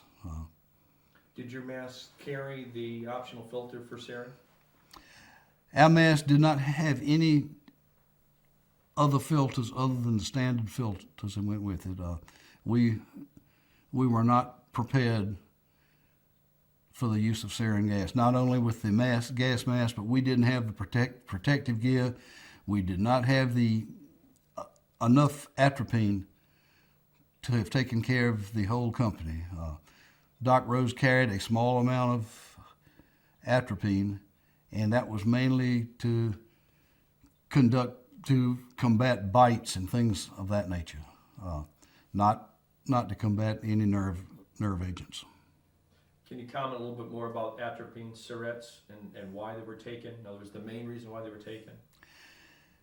I've talked at length with Doc Rose on the program Valley of Death. Peter Arnett stated that additional doses of atropine was carried, enough for every man in the company. That was not true. Just the same amount he carried on any other operation is the amount he carried, and that was to assist if an individual was bit by a spider or something, or some kind of insect that created a reaction. And that was why we carried the atropine. And it was just a very small amount of doses. I don't know how many, but probably less than a half a dozen doses were available on Tailwind. Certainly not a dose for every man. During the Tailwind broadcast, Robert Van Buskerk mentioned that as they were pulling away, they saw troops totally incapacitated on the ground because of whatever gas, CS, sarin, whatever it was dropped on them. Could you please comment on what you saw upon the extraction being in the third aircraft?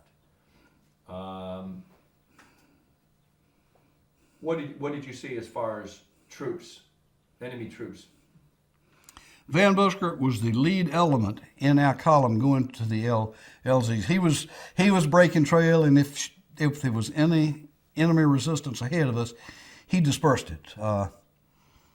We were getting sniped at and we were getting shot at from the ridges, but as far as meeting a lot of heavy resistance to our front or flanks, it wasn't that strong. It was a lot stronger than we needed to bring the helicopters in. Van Buskerk most likely would not have seen any enemy that was incapacitated because he was in the lead element, and the elements to the rear would have probably been been more likely to have seen any enemy that was incapacitated.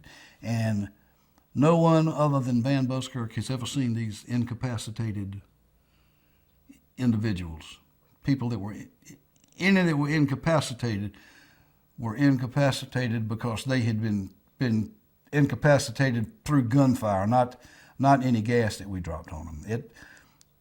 I'm sure it slowed the enemy down, but it certainly didn't incapacitate them to the fact that they could not fire their weapon at us. Even on the LZ, on the ones that we encountered close to the LZ, they were just as strong as we were. I mean, I'm sure they were tired. We were dead tired, and we weren't at our best, but we were still in damn good fighting condition. And the enemy that were trying to charge into the LZ and get into the helicopters, they were going full blast, as if they had never encountered any gas. I did not see any enemy that I thought was incapacitated by the gas, and there certainly wasn't hundreds laying out there, taking their last breath because of the gas that had been dropped on them. Geographically, let's spell out for the audience where the gas would have been laid in relation to you have 3 platoons strung out heading toward an LZ. Could you geographically spell out how it was laid, the gas, and how you folks passed through the gas, how long you were in CS gas? We were on sort of a finger in the base camp when we got the word from the fact that there was just too many bad guys in the area and there were too many massing to surround us and cut us off from the LZs, because they knew at that time we were trying to make our way to an LZ. And as we were going down the finger, we had to go through a sort of swampy type area. In fact, the stream, on some of the guys, it was about chest deep. It was swamp. Dave Young got stuck in the mud and Bernie Bright had to help pull him out. On the opposite side of the stream, it started to rise again, and that was where the enemy was collecting their troops. And the aircraft that dropped, the SPADs or the A1Es that dropped the gas, were running lengthwise down the stream. And on the opposite side of the stream from where we were prior to us crossing, they dispersed the gas along there. We crossed the stream and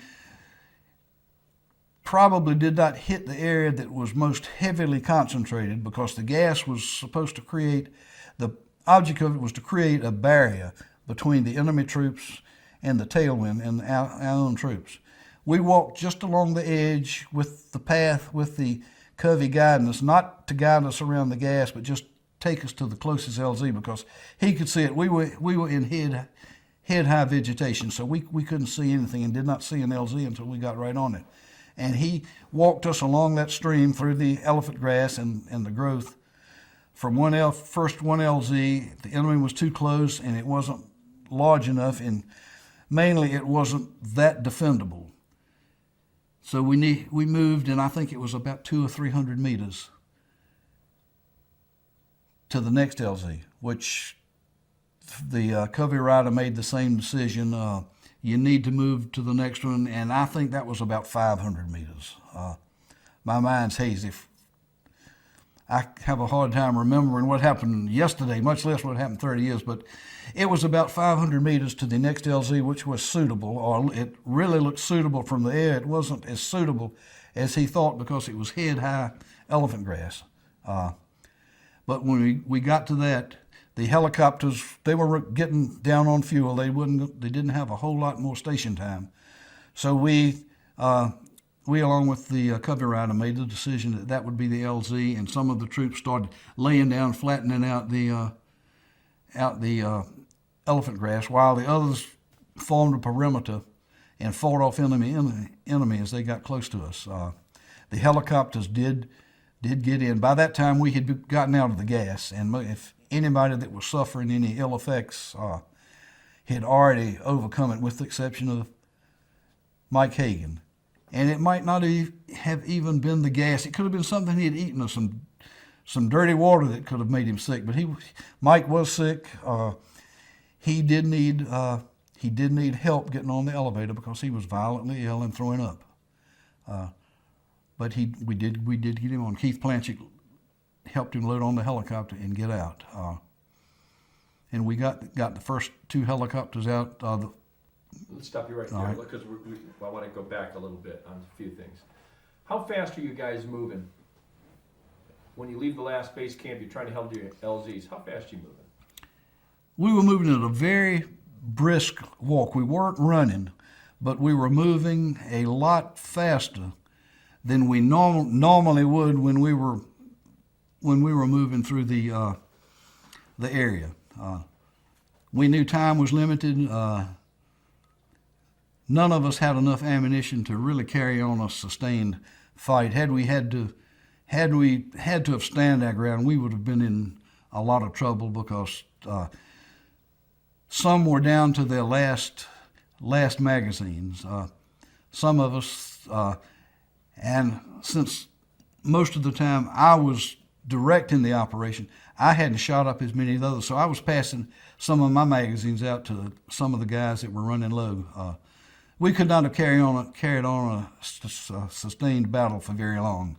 But we were moving from LZ to LZ at a very brisk walk. Even though the vegetation was very thick, we had to just beat our way through. We were going through the swamp. It was muddy. The water was in places was chest deep, and it was difficult moving. But short of trotting, we were moving as fast as we could. How wide was this body of water and swamp? The swamp was wide. The body of water, it was a little stream, and the best I can remember, it might have been 8 or 10 feet across. It might have been a little less. It might have been a little more. But it was a deep stream that the current was moving, not to where it affected you crossing, but it was moving pretty swift. And how far, how long, how wide was the swamp you had to go through after that? My best recollection, 10, 15 meters at the very most on each side of the stream. It wasn't very wide. It was just down in a valley where the stream was running through, and it was mud and reeds and water plants on the side of the stream. Now, once you cross the stream, you're taking a left and you're paralleling the We took a stream. left, and we took a left after once we crossed the stream. We took a left and more or less paralleled the stream. We were on the downhill side of the ridge line that the enemy were on, which wasn't the best of tactical locations. But at that time, the enemy didn't know entirely where we were. Plus, we had the SPADs up there that were continuously either firing the machine guns or dropping some type of ordnance on it. The firing was sporadic. We were being sniped at. It was more just searching for us and hoping to get a lucky hit. During this time, are you hearing the Cobras and A1s above you? Are you hearing the air assets? Oh. What's going on around you? The entire time we were on the move, from the time we started out of the base camp until the time we got to the last LZ, it was like Grand Central Station. It seemed like we had the world above us as far as aircraft, because we had the SPADs, which were the A1Es. We had the marine gunships, and I don't know whether the fast movers, the jets, had already been over or not, but at times we had them dropping the heavier ordnance and making runs. But their time on target was very limited. After about 30 seconds, they had expended all of their ordnance, and they were ready to return to base. But we had plenty of aircraft, plenty of air support over us, and the Covey Rider guided us the entire way from the base camp up till we got on the final LZ. About how far was ordnance falling from you? The ordnance was falling very, very close. I would just more a guesstimate that it was within 20 meters. Not the big bombs, but just the gun runs with the machine guns and all, because particularly these SPADs, they would come in to where we could, if you had time to look, you could see the pilot's face. I mean, they were that close, and these guys were that good. They could come in and they could drop a bomb right in your hip pocket if you wanted, and it was necessary to call it in close. Did you hear any of the enemy at this time? Did you hear any calls or cries or orders from them, or it's just too much noise?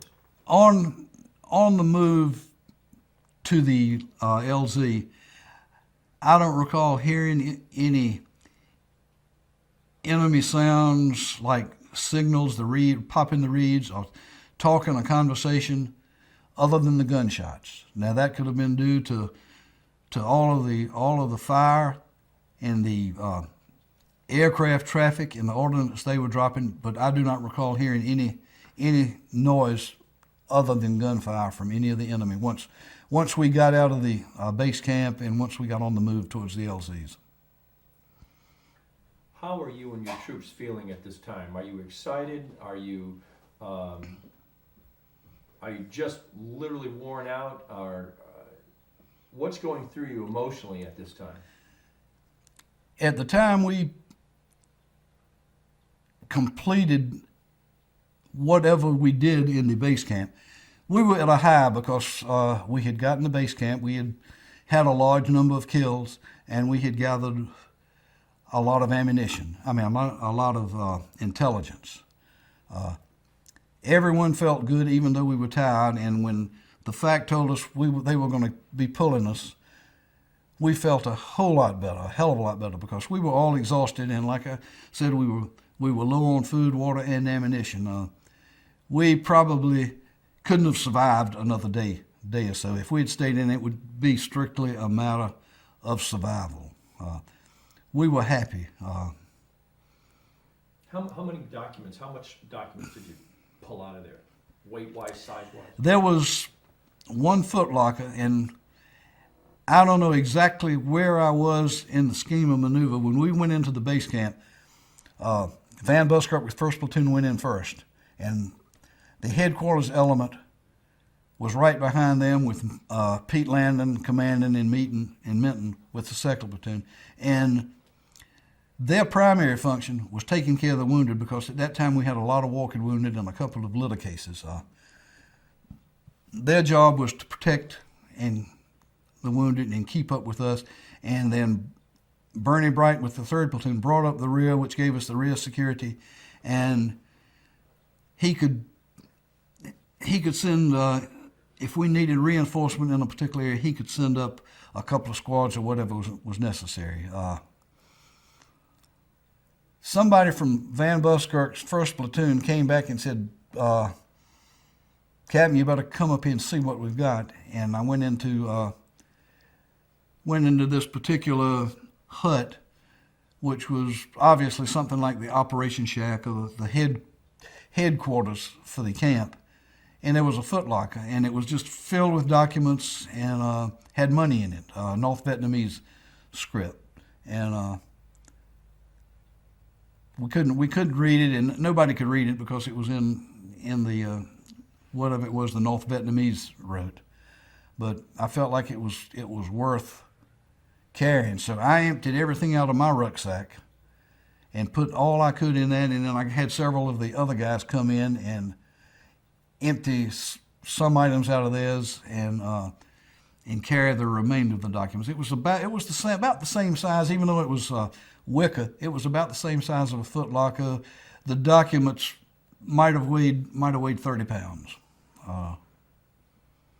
So an awful lot of printed material, diaries, maps, rosters, and just records from the transportation battalion that the intel sources in Saigon had been trying for actually years to determine where they were operating, because they thought they were operating farther on south down near Saigon than they were up into the Central Highlands. Or actually, we weren't in the Central Highlands. We were way north.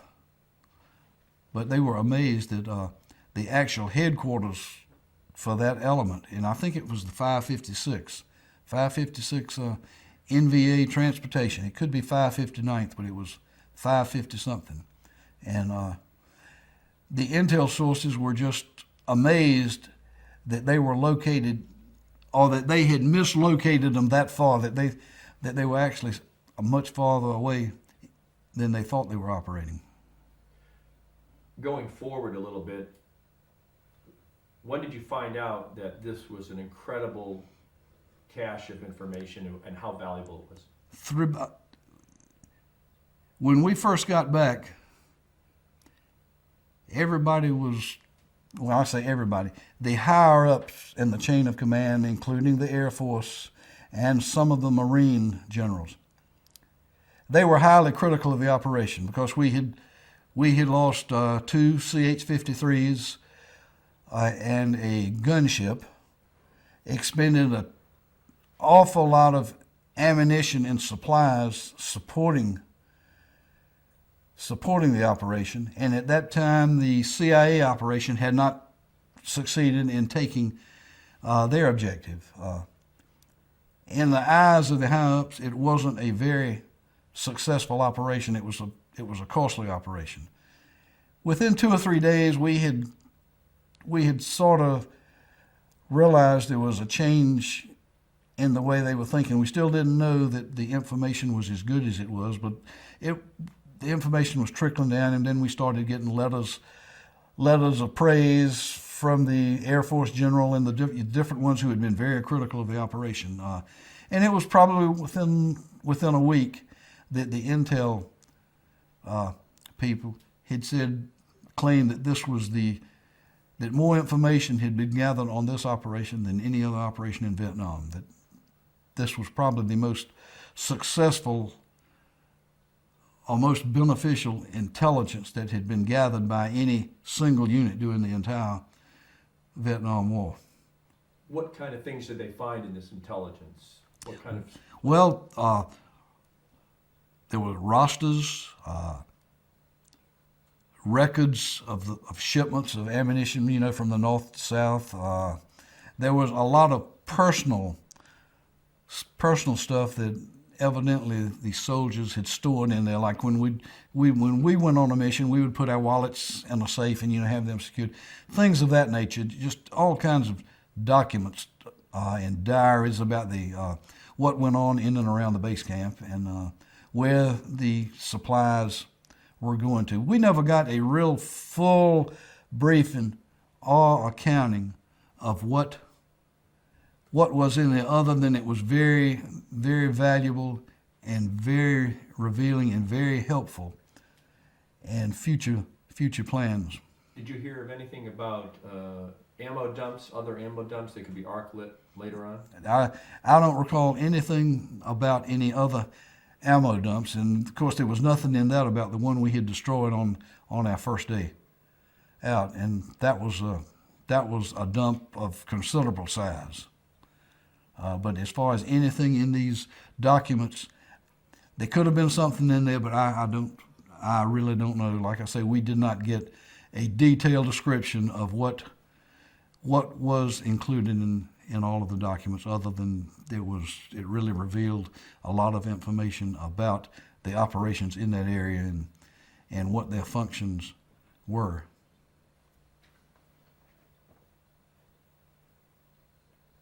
Taking just one step back for clarification, how long were your troops in the gas that you had to walk through?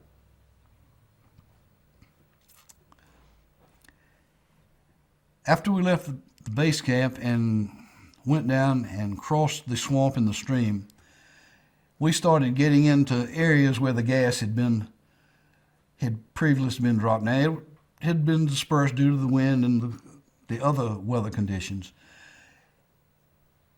But my entire element did have to go through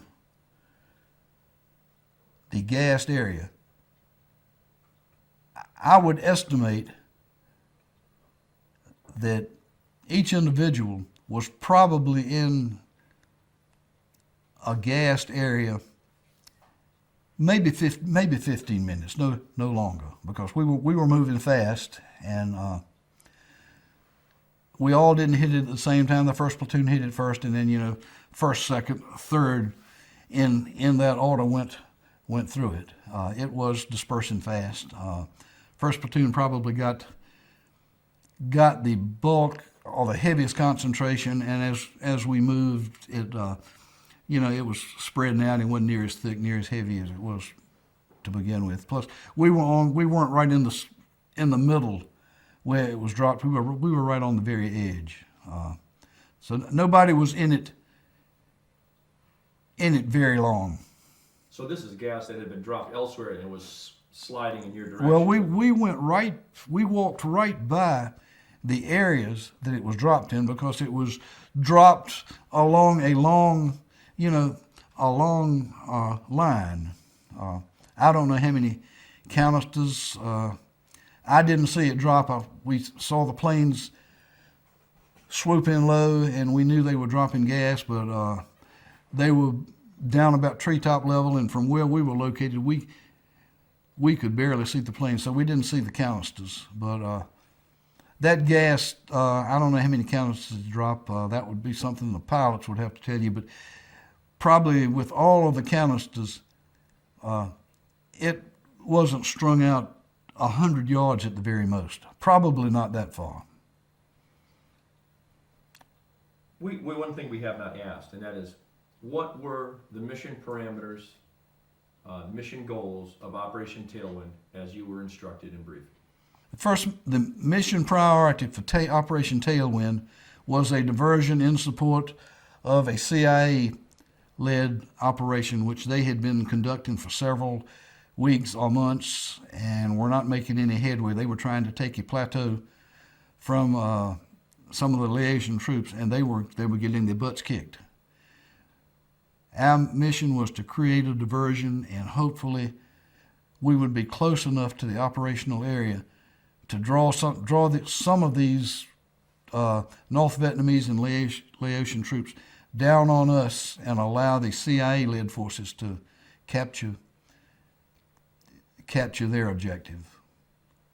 And your secondary mission? And of course, the secondary mission, as was important or was a secondary mission on any SOG operation, whether it be recon team or hatchet force, was when the opportunity arose, you made a POW snatch. And if you had a POW, you immediately made arrangements to get him to an LZ where he could be lifted out. Whether the entire element went out, that was never decided. I mean, if the conditions existed, we would extract the entire element. But particularly in the case of a hatchet force, we would just get the POW out with an escort, and the hatchet force would remain on the ground in force. Gene, we finally reached the LZ that's going to be used to extract your team. Tell us what happened. When we finally reached the third LZ, or the LZ that the Covey figured he could get us out on, our order of march was 1st Platoon, headquarters element, 2nd and 3rd. The chopper was practically on the ground when the 1st Platoon moved on to the LZ. Individuals had gone up and thrown themselves out of onto the elephant grass, because from the air it looked like it was a real good LZ, and it was in the aspect that there were no trees real close and would not affect the direction of flight from the helicopter. The helicopters could get in. It was just the elephant grass that was 6 to 8 to 10 feet high that was on there, which was very deceiving from the air. The individuals, some of the individuals went and laid down and rolled in it. But by the time the first helicopter was almost touching down, the 1st Platoon reached that area, and the 2nd Platoon was right behind them. Now, I'm not sure what order they went out on. I suspect that maybe the 2nd Platoon with the wounded could have gone out on the first chopper, because our priority was to get them out. It had been for several days, and conditions just weren't suitable to extract the wounded. Weather, enemy contact, and one factor and another just kept us from getting the wounded out. So that was top priority. And I wasn't right there at the time and didn't see, but I suspect the wounded went on, and then the first platoon with the second ship came in. The second platoon members went on. Hagen and Plancic stayed behind in the perimeter around the LZ with the third platoon. I don't know exactly where Adair was. Bernie was out on the opposite side of the LZ from me, and Bernie actually thought we were going to use 4 ships for extraction, and that was the original plan because we had the number of personnel split up to where each ship was carrying what they thought was their maximum load. And when after the second ship got out, we started getting closer and closer in from the perimeter. When the third ship came in, they started loading on, and all of a sudden I looked around and everybody was gone. Bernie was out in front of the helicopter, and I was standing over on the edge.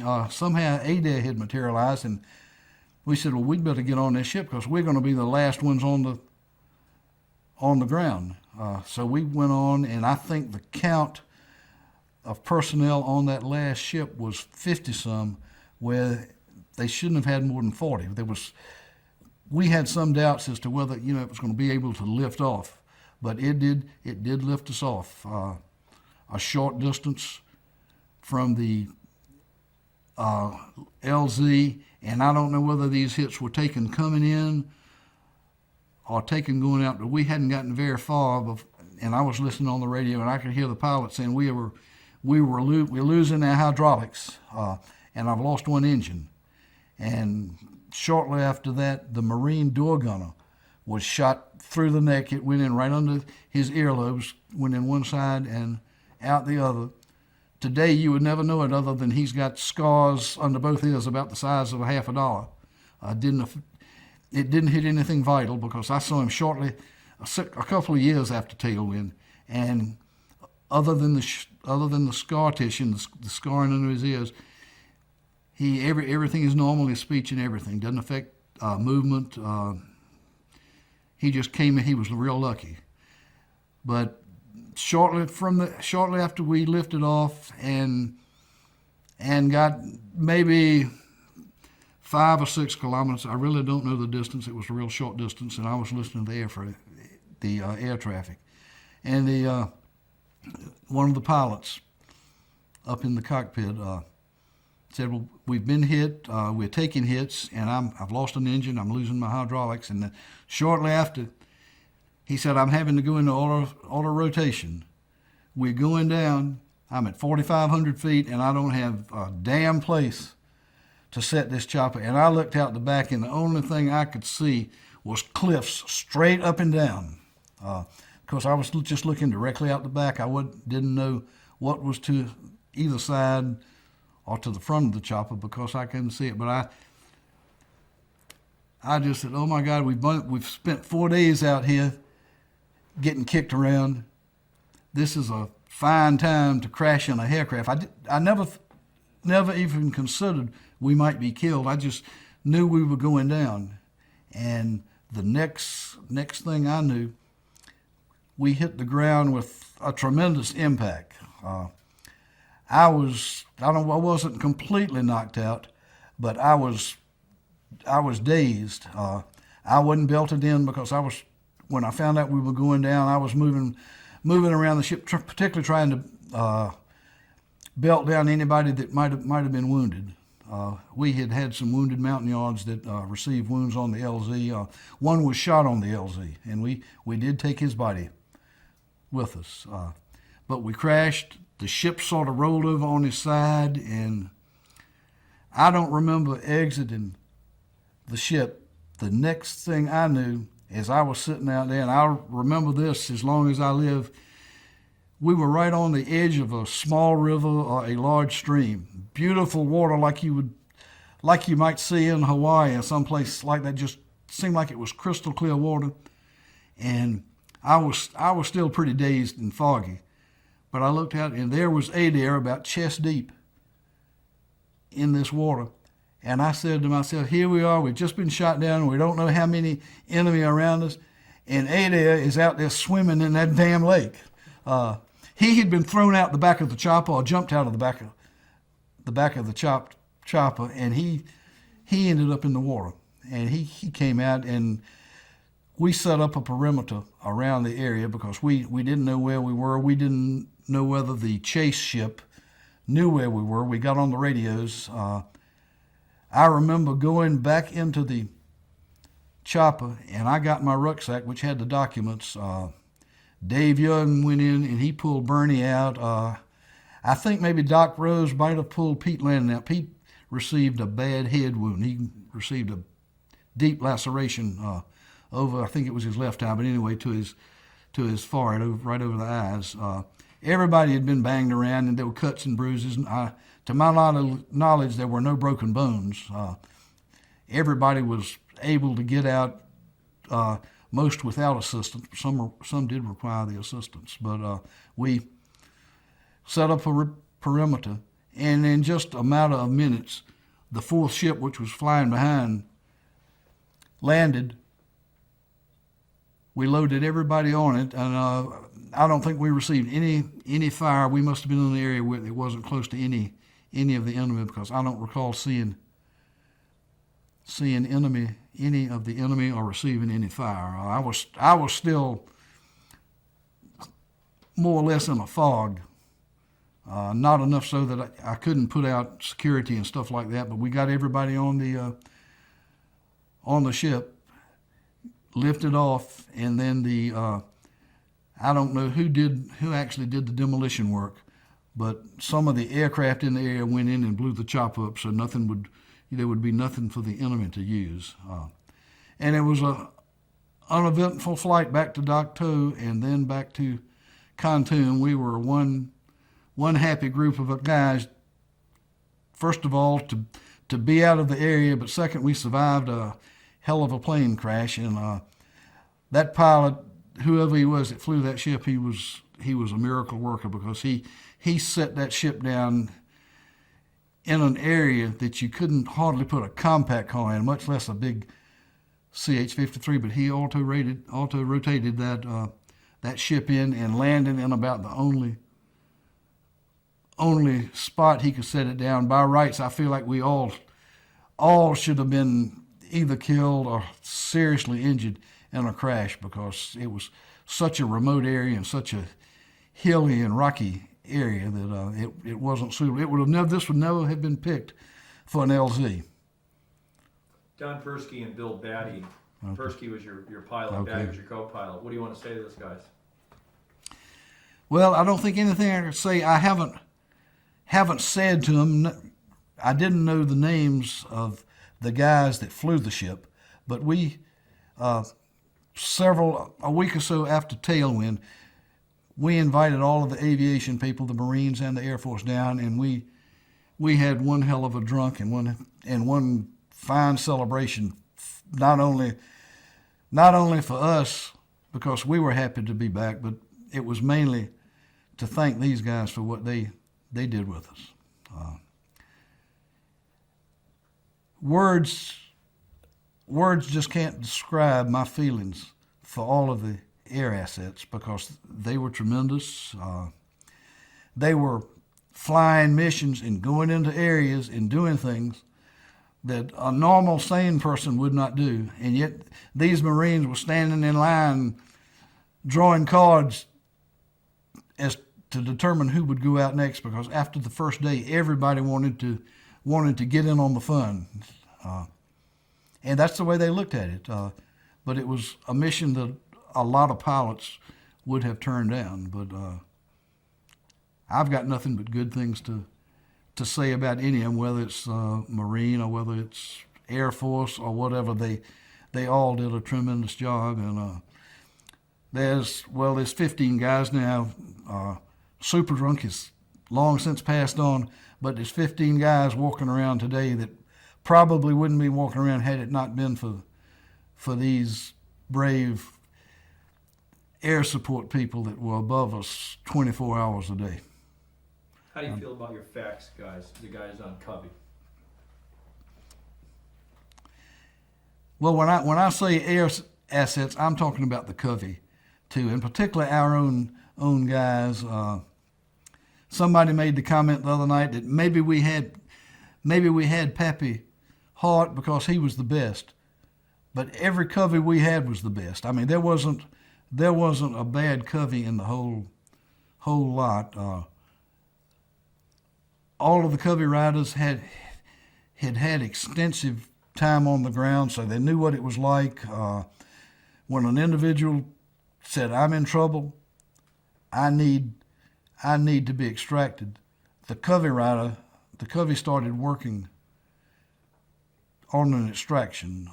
We had people in headquarters that making these plans and making these decisions that too many times I've heard teams out there say, "I'm in trouble," and the word would be passed down from the headquarters, "break contact and continue mission." And that used to really burn me up, and I was fortunate enough to be the operations officer for about 6 months.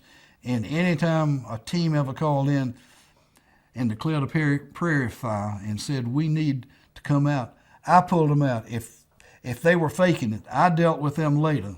But when a man's out there and claims he's getting shot at and that he needs to get out, I pulled him on the spot. I never went to my boss, my commander, and asked permission. I took the heat, and I got a million ass chewing for making that decision, but I felt like I was the operations officer, and I would make the decision and take the heat. And if the guy was crying wolf, I would deal with him later. But when a man declares a prairie fire, he needs to be extracted. And our covey riders were all the same way because they had been through it. And I don't think there's any covey rider that was, I can't say Sergeant so-and-so was better than Sergeant so-and-so. They were all the best. Let's take a slight backtrack. Your helicopter's been hit, you're on the headphones, you hear Don Persky say that they're going down and they've got no place to land. What goes through your mind? What did you do? When I overheard the helicopter pilots say we're hit, I've lost my engines, I'm at 4,500 feet and I've got no place to set it down, we're going down, Mayday. The first thing I did was I started checking the troops to make sure they were strapped in, they would have a better chance of surviving a bad crash. And that's why I got caught with my pants down. When we hit, I was standing up, and I remember going up and hitting the ceiling. And I remember all of it was just like eating peanuts. My teeth crunched, and about 5 of them were broke off right at the gum, right then and there. No pain, no feeling, but it was like having a mouth full of sand and chewing sand. I could just feel them crunching, and my nose was bleeding, and my gums were starting to swell. Dying did not even enter my mind. I really don't know, other than my first thoughts and actions were to see that everybody was strapped down that could be strapped down. I had no thoughts of what we would do once we got on the ground, once we crashed. It had happened so fast that there wasn't much time to really think about it. From the time I heard the message we going down until the time we hit the ground was just seconds. Did you also break your jaw or cut your tongue or whatever? I cut my tongue. I didn't break any facial bones. I banged the knee up for a while. We thought it was broken, but it was just real bad.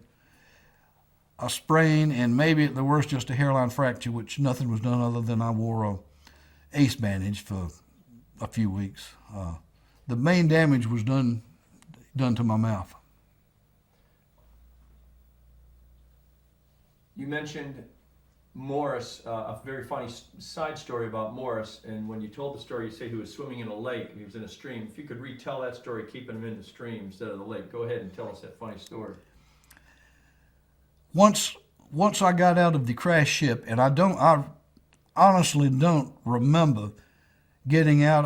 I can't say that I didn't have help, but all of a sudden I looked up and I was outside of the helicopter, and I looked over in this stream. We had sat down right on a stream bed. There was a tremendous rock right by this stream, and we had hit on this rock, and the helicopter, it seemed to just break in two, and it rolled over on its side. And I looked at it, and there was this beautiful crystal clear stream, and right in the middle of it was Morris paddling around. And even though I was still dazed, I wasn't thinking clearly, I said, damn, here we are. We've just been shot down. We've crashed. We right in the middle of enemy territory. And there's Ada out deciding to take a swim. And I mean, it's crystal clear, just as if it happened yesterday. And it was funny. That was the funny side of it. And Jimmy Lucas talks about Bernie. Bernie got covered up with a lot of equipment and cables, and he couldn't get out, and he was hollering for help. And Lucas was talking about, and I think it was Lucas, but either he or Dave Young, one of the two of them, got all of this debris off of Bernie and helped him out. And Doc Rose was he was real instrumental in going back and forth, and the helicopter was smoking, but nobody even thought about it might explode and blow us all out. After I had set up, or it might have been before, but Adair and I did set up a perimeter. We took the troops and spaced them out so that if there were any enemy in the area, we would see them and could hopefully fight them off. Sometime either before or after, I had enough sense to go in and get the documents, because I had left my rucksack, and I didn't even think about it at the time. It's crucial that I did get it because of the amount of intelligence that was contained in these documents. Plus, it saved our bacon, because we had received so much criticism about the cost of the operation, and then once the value of the intelligence of the documents, the value of the documents was determined, the loss of the helicopters and the expense of everything we had consumed, I mean, that was never mentioned again. I mean, we SOG, particularly FOB, got all kinds of letters of commendation from the Air Force and General Abrams and the whole works. Had I not gotten those documents, it would have been an entirely different story, and they would have still been cussing us. Robert Van Buskerk was not on this aircraft, is that correct? Robert Van Buskerk was not on the aircraft that crashed. Now, I cannot say with any certainty whether he was on the first or the second. Craig Smith and Orozco are the only two that can tell you what ship they were on. I don't know that they were on the first or the second, but I can say that Van Buskerk was not on the third helicopter that I was on. He had since departed the area. Who was in command at the time of up into the crash, and when was command relinquished by you to whomever? From the 11th until from the 11th when we were first put on the ground until the 14th when we were extracted, I was in command every single second of that operation. In no time did I give up my command. In no time would I have given it up. And I actually never turned over command of B Company. I mean, I was the commander before we went out. I was the commander for several months after we returned. So I never relinquished my command at any time. What did you assign Robert Van Buskerk to do for you because of your injuries? Van Buskerk had no responsibilities other than what he was assigned to do before we were ever inserted. He never received any special assignments that my injuries influenced. What about the post briefing? Were you too swollen to? When we gave the briefing, Van Buskerk was selected to give the briefing by Colonel Shungle. At that time, I could barely whisper. It was difficult talking and it was painful. I whistled more than talked because my front teeth were gone. Most of them were cracked. In fact, all of my teeth in my head received some type of damage. Some of them were cracked. The roots were separated from the actual crown of the tooth. And when I returned to the States, I had extensive, about 9 months of dental work repairing my entire mouth. I had temporary work done while I was in Vietnam, but they recommended that I wait until I returned to the States to get the actual dental work done. But Van Buskerk gave the briefing simply because I could not talk. And he gave a good briefing. Van Buskerk is a very talented individual. He speaks well and thinks well on his feet. He's the man at that time had a lot of talent, a lot of abilities, and apparently he still got them because he's still talking. Your men received substantial decorations for heroism, for valor, for distinguished service on a mission that was extremely successful, a great deal of success. A story was released that basically said that you were war criminals, that you were killing non-combatants and killing defectors, former U.S. soldiers. You must have substantial emotions about this, about your men and about how they were discredited, disgraced, dishonored.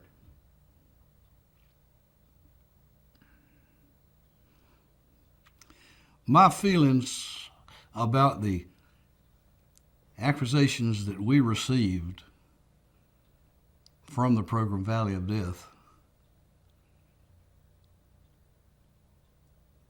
very, very disturbing. It didn't concern me at the time. I didn't consider that I had been slandered, didn't think about that. I didn't like the fact that we were accused not of using sarin gas. It concerned me more about we were accused of killing civilians and possibly killing some of our own people who were POWs. That concerned me because that made us war criminals, and if it could have been proved, I could have stood trial and I could have been imprisoned. My reputation as a military officer would have been down the drain, and I would have lost any benefits I might have had. I didn't think about the benefits. I just thought about the accusations, and I know it deeply hurt a lot of the men. Doc Rose in particular, and he is still upset about it. He still doesn't like to talk about it. He's a very conscientious, private individual, and he still, up to this day, he still doesn't like to talk about it much or get involved in anything pertaining to it. It was extremely, after the program, it was extremely stressful, not only, and I think every one of us probably had the same problems, but it was extremely stressful on our families. I had to put in additional phone lines and buy a fax and have a dedicated fax line. I was receiving so much correspondence and so many calls, and it got to the point that I started recording them. And the second week after the program was first aired, I received 80 phone calls in one weekend from different media agencies, like the New York Times or Washington Times, and hundreds of magazines, and everybody just wanted a statement on interview, and that was stressful. And then even today, some of my friends and friends that had been a friend for 20 years prior to Tailwind, they still might ask me, how much truth was in the program? And things like that hurt. People that had been your friends all your life, that had known me and known what kind of man I was, and should know that I wouldn't be involved in anything like that. But there were a lot of people that questioned me. One time that really, and I mean, it still burns a hole in me, but I was sitting out at the water park with my granddaughter, and this was maybe 90 days after the program was aired. And I was sitting in the lounge chair reading a book or reading a newspaper or something while my granddaughter was out swimming. And these three ladies, probably 35 to 45, they kept walking by looking at me. And they'd get in front of my chair and they would stop and they would look, and then they would go off and talk a little bit. And finally, one of them came over and said, "Isn't your name McCarley? How does it feel to kill women and children?" Well, I did not even look at her, did not even answer. But I mean, that hurt.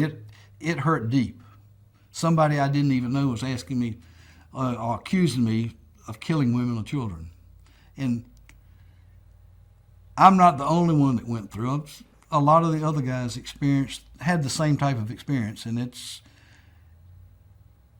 money, apologies, retractions. They can't erase those feelings. Till the day I die, I will always resent the fact that I was accused of participating in the killing of women and children. But these memories of the opinions of other people, that some knew me, some didn't, they have cut deeply into my heart, and they are accusations that I don't think I will ever forget. Now, I can never forgive CNN for for causing something like this to happen.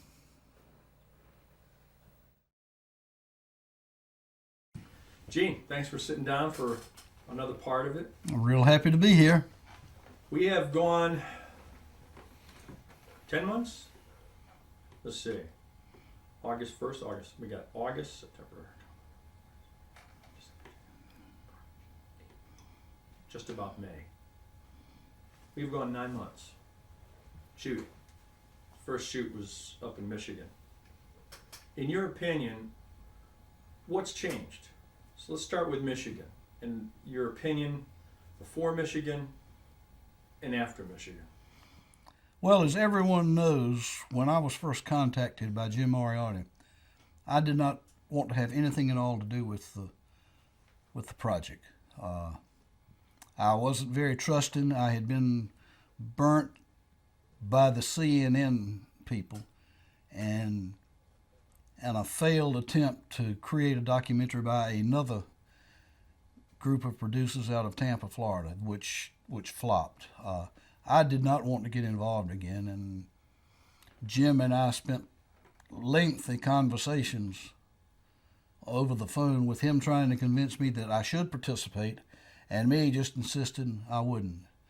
It was my wife that finally convinced me to at least give it a try.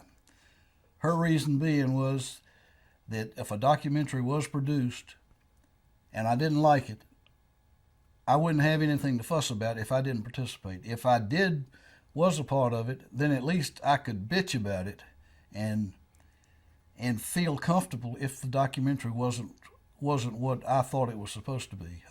And on that basis, I agreed to go.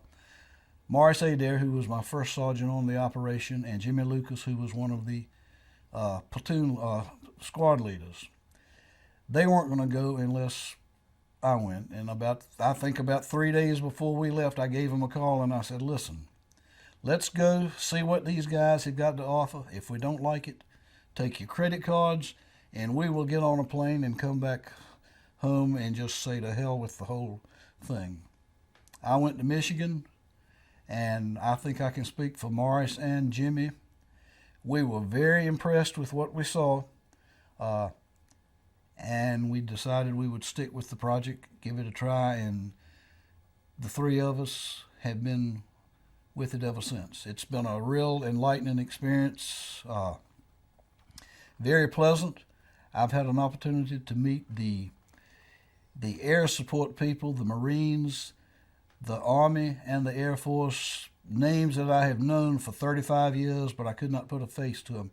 Now I'm thankful I can put a face to a lot of these names, and it's been a very rewarding experience. I've had the opportunity to get back together with most of the guys that served under me in Tailwind. That in itself makes everything worthwhile if nothing else ever develops out of this. Hopefully the documentary will reveal to the world the truth about what CNN tried to do. We've learned a lot because you've been involved in almost all the shoots. Coming with us, in fact, give us part of the groundwork, the requirements, was that you be part of that. Why don't you comment on that? I wanted to be a part of the activities, not so much that I could tell the people producing the program what to do. I wanted knowledge of it. That way, if I didn't like something, I could offer suggestions, contributions, and just help out in any way I can. I have sat in on most of the interviews. I've learned a whole lot about the operation because everybody has a different perspective of what went on. There's minor conflicts, which I consider very irrelevant because individuals look at things in different ways. And what one man sees over on the right hand of the area doesn't even look like what was going on the left. I mean, different things happen, and just because you're all on the same operation in the same unit doesn't mean you're seeing the same action. So there's a lot of variety in some or all of these interviews. There's a lot of conflicts, but nothing serious, and it doesn't mean that anyone is not being truthful or trying to hide anything or magnify what they or someone else did. It's just the different ways that an individual looks at what's going on around him. If you were to comment to people, like we put this on the web video, how's the documentary team working as far as, in your opinion, as trying to put people in the chair, interview, cross-reference, pull information, find anomalies? Can you elaborate a little on that? I think the team producing the documentary is doing an excellent job. It's evident that an awful lot of work has been made. The preparation has been made, and an awful lot of work is going into it. And I feel like when it's over, no stone will be left unturned. It's going to be a complete thorough job, and it's going to be a good eye-opening episode. How about Jim Moriarty? I mean, you've gotten to know him a little bit more. I mean, he's kind of an enigma. You know, the politics, the money, the Marine Corps, love of firearms, love of democratic politics. I mean, difficult person to pigeonhole. How have you come to view him? Oh, being pushy. I remember one time, that Jim boy, he always wants it his way, doesn't he? Comment about how you've come to understand Jim Moriarty from your perspective. Jim Moriarty is a very unique individual. I've got a lot of respect for Jim. It was evident from my first conversation with him that he's used to having his way. If he says jump, he expects everybody to jump, and And I'm just not built like that. And like I said, we had some very heated discussions over the phone. I like Jim. We have disagreements over some of the people that he supports, but it's all in good-natured arguments. I mean, there's no animosities. One thing I don't do is get mad and discuss religion and politics with anybody. I have my say, and I get on him pretty hard. But Jim is a good man. He really is, and he is dedicated to this project. He's not interested in making a whole lot of money, and it's my personal opinion, he is not gonna realize any profit off of this project. He's doing it because he believes in it, and he believes in the people that participated in the operation. And Jim is just a true patriot. He's very patriotic and believes in everything he does.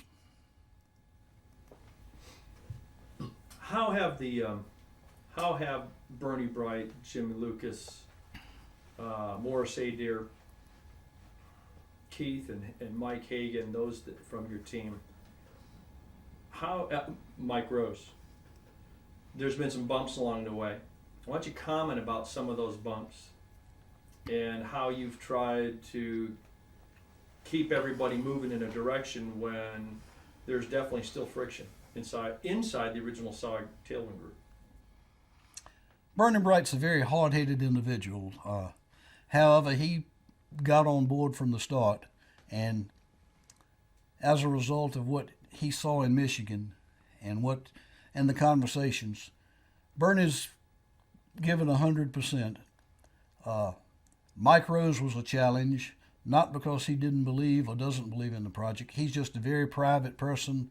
He would like to wash all of this out of his mind and just forget that Tailwind ever happened. It's been a big mental strain on him. It's been a toll on his family because he went for years and never told his family what went on Tailwind, and it was just devastating when CNN came up with their program Valley of Death, and his teenage daughters started asking him questions about, did you do this, did you do that, and it really hurt Mike. With all of us are in favor and support the project at this time, some a little more than others, but we're going to ride it out and we're going to see it through. You play an important part in the project to the other members of SOG who are there. Could you explain your role in this whole project? My role in the project is trying to keep my guys, the SOG guys, the ones that were members of the Tailwind operation, together and to keep working to not give up hope. Like I said, we were burnt on an earlier project and very distrustful. I have very little respect for the media. I had too many people lie to me, from the New York Times, the Washington Times. So I'm very distrustful. I put writers and producers and news people in about the same category as I put politicians, and that is not very high. But I'm trying to hold my guys together and keep us working so we can do our part and contribute 100% to the project and make it a successful operation. There's been a lot of talk between you and the producer Todd Huey as far as where we're going, the anomalies that have to be addressed. How do you feel as far as that's concerned, as far as dealing with the bad and the ugly? Because we know we're covering the good, the bad, and the ugly. Well, Todd and I work real close together. We spend an awful lot of time communicating on the telephone, many hours. As far as I'm concerned, Todd is a honest, hard-working individual. Todd sees the good in everybody, and that's one of my shortcomings. If I see what I don't think is so good, I will voice my opinion. Todd always sees the silver lining, and I mean, he's going to do a very successful, outstanding job on this project.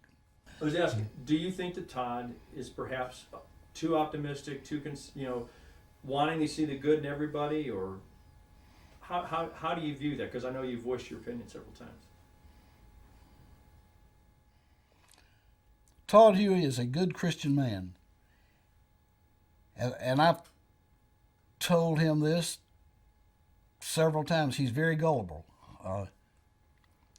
There's some things that have gone on that I don't agree with, and I don't hesitate to voice my disapproval to Todd. Todd is very optimistic. Sometimes he's overly optimistic or overly enthusiastic. He is putting his whole life into this project. He's really dedicated to it, and I think when we see the end results, his dedication and enthusiasm is going to actually pay off and benefit this project tremendously. Do you think that this project has the possibility of healing the rifts that exist because of what CNN did to Special Forces and the members that participated, were manipulated or volunteered information? Is there any chance of a healing, or at least a partial healing? Between who, the men or the media and the... No, the men. You know what, because it's the damage to the men and their commitment to one another as brothers of the same brotherhood, Special Forces, that I think has seen the most damage. If this project goes to its completion and the results are as the producers are hoping for, it will probably mend some of the fences, but there's other fences that have been created that I don't think will ever be broken down. And unfortunately, all people, once they see something on TV or in the newspaper or in writing in the news, they believe it, and no amount of rebuttal will ever change their minds, and it's unfortunate. And whatever we do to show the wrong that the CNN people did to us and all of the military, I don't think will ever be forgiven. I can't think of anything funny that actually happened in the restaurant. I can think about the times that we sat around BSing, discussing lies that happened in the past, see who could tell the biggest lie. And well, I actually, there is something we can do. What's that? You were present at Jim Cathy's deposition.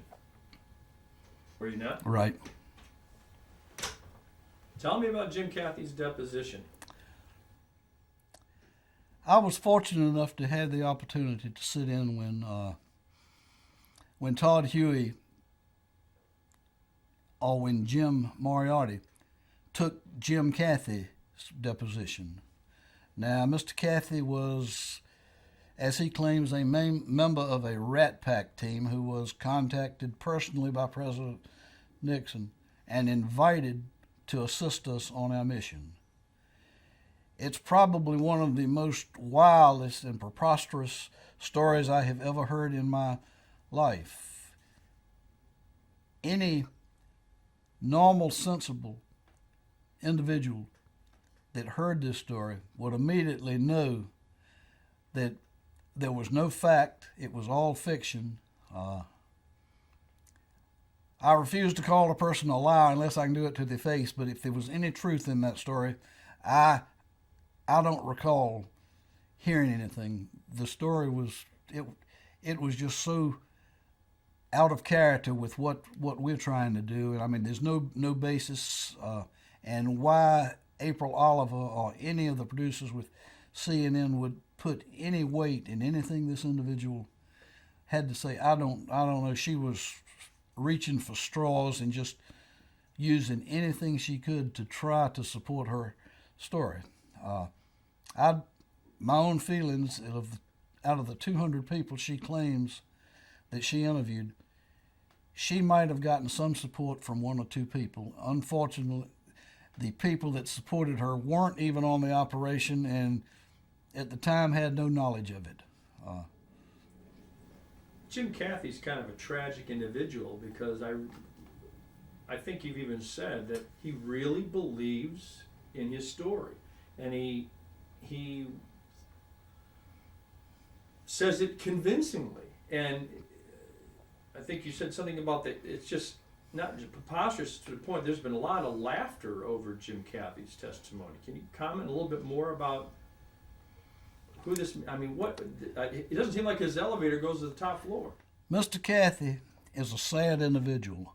Unfortunately, I think he believes the story that he told us. He believes it with all his heart. I think he's got a loose screw. Whether that made him come up with this tale or not, I don't know. But some of the things he talks are just impossible. I don't know who guided him or who got him into this, how Mrs. Oliver got up with him, but he knows a lot about the operation. So somewhere along the line, someone coached him and made him aware enough about the operation that he told a pretty good. He didn't tell a pretty good. He told an excellent story about his participation in the operation, no matter how false and ridiculous it was. A conflicted person who was instrumental in the original broadcast, the black sheep of Special Forces. He was here today. I know. Talk to me about Robert Van Buskerk, and I know that there's strained relationships. From your perspective, what are you seeing from Robert Van Buskerk and what we're trying to do with him? Robert Van Buskerk and I are two different individuals. Our personalities are different. He is a very intelligent, educated individual. He writes well and he speaks well. He can think on his feet while he's talking. He had unlimited potential, and he did an outstanding job on Tailwind. Our differences involve his method of doing things. There were times when I thought he overly exposed his men to danger when it really wasn't necessary. And then he and I, we had different responsibilities. He was responsible for 40 plus men, and his main job was to conduct combat operations and carry out whatever directions I gave him. He wasn't concerned about the other two platoons. I was responsible for the lives not only of his platoon, but I had two other platoons, so maybe I wasn't, and I know I wasn't as aggressive as he was, but he could afford to. I had to look out for the welfare of 120 plus men, whereas he was only worrying about 40. We differ on the way we do things, but it is not, I'm not discrediting Van Buskerk because Tailwind was a success largely because of the actions of Van Buskerk and his platoon. He did see the bulk of the action. He was at the head of the unit the whole time. He received most of the fire, most of the ambushes, and he and his platoon did a great job. I don't think he received all the recognition or even the decorations that he should have received for his actions, because he's very brave. The man does not know fear.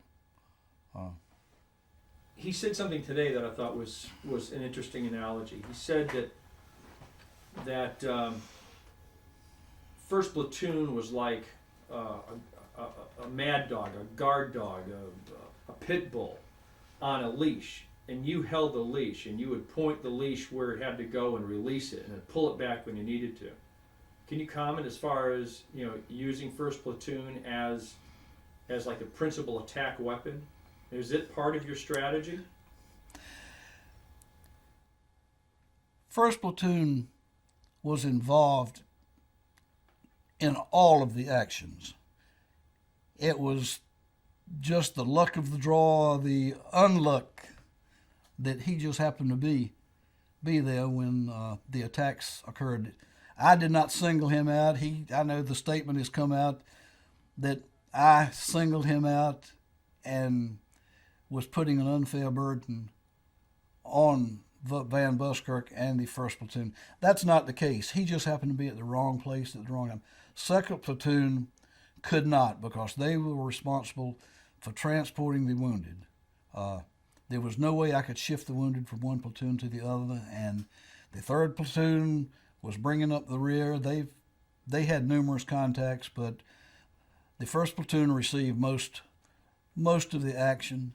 But that was just the way the ball bounced. It was nothing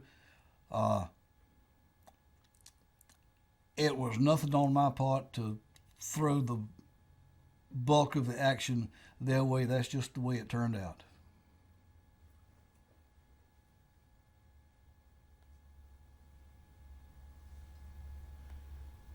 So is it right to kind of assume that it's just luck of the draw, that, you know, there was first platoon, which was the spearhead of the group. His strategy was attack, attack, attack. Your strategy was concerned with everybody and let area assets take care of it. Van Buskerk mentioned that actually became he thought it was an excellent balance. Do you have anything to add regarding that? Well, whenever any of the units, first platoon, second or third, made contact, once we determined if it was a size unit opposing us that we could just run over, we would. But in most cases, we had a unit larger than ours. We were overpowered, outnumbered anyway, and it's a whole lot easier to drop back and bring on air and annihilate the enemy than it is to trade shots with them and risk more wounded. We had enough wounded as it was. We had actually about 80% of the unit received some type of wounds. Most of them, the men could continue on. I mean, they were fighting, walking wounded, but and they weren't incapacitated. But I did not want to take the chance of wounding any more or having any more men killed, so it's a whole lot easier to call the air support in on them and move the enemy, and then we could walk right over their positions. Denver Minton. We've had a chance to meet with Denver and finally interview Denver. We've asked him about one of the more uncomfortable parts of the mission, which was the mental breakdown that occurred. How do you feel about that interview? Denver doesn't recall, but can you comment about the interview and what your perspective is from what you know as the mission leader? Denver did an outstanding job on Tailwind. He probably had one of the toughest, simply because he was the platoon sergeant. He had a brand new lieutenant who, and I take exception to some of the things that Van Buskerk said, Pete Landon is a damn good officer. He's just quiet. And he was new. He lacked the experience. That was not only was that his first time over the fence, that was his first combat experience. Pete did a good job, but Minton was actually calling the shots. He had his platoon that he was worried about, plus he had the wounded, because I had assigned second platoon the task of keeping the wounded together, moving along, and keeping up with the progress of the company. Denvis along the way, and I think it was just from sheer exhaustion, he just gave out. He stressed out. And during his interview, he said he does not remember. And that's possible, not being a head doctor, a psychiatrist, a neurologist. I don't know whether that actually happens or not, but I tend to believe that he does not remember it.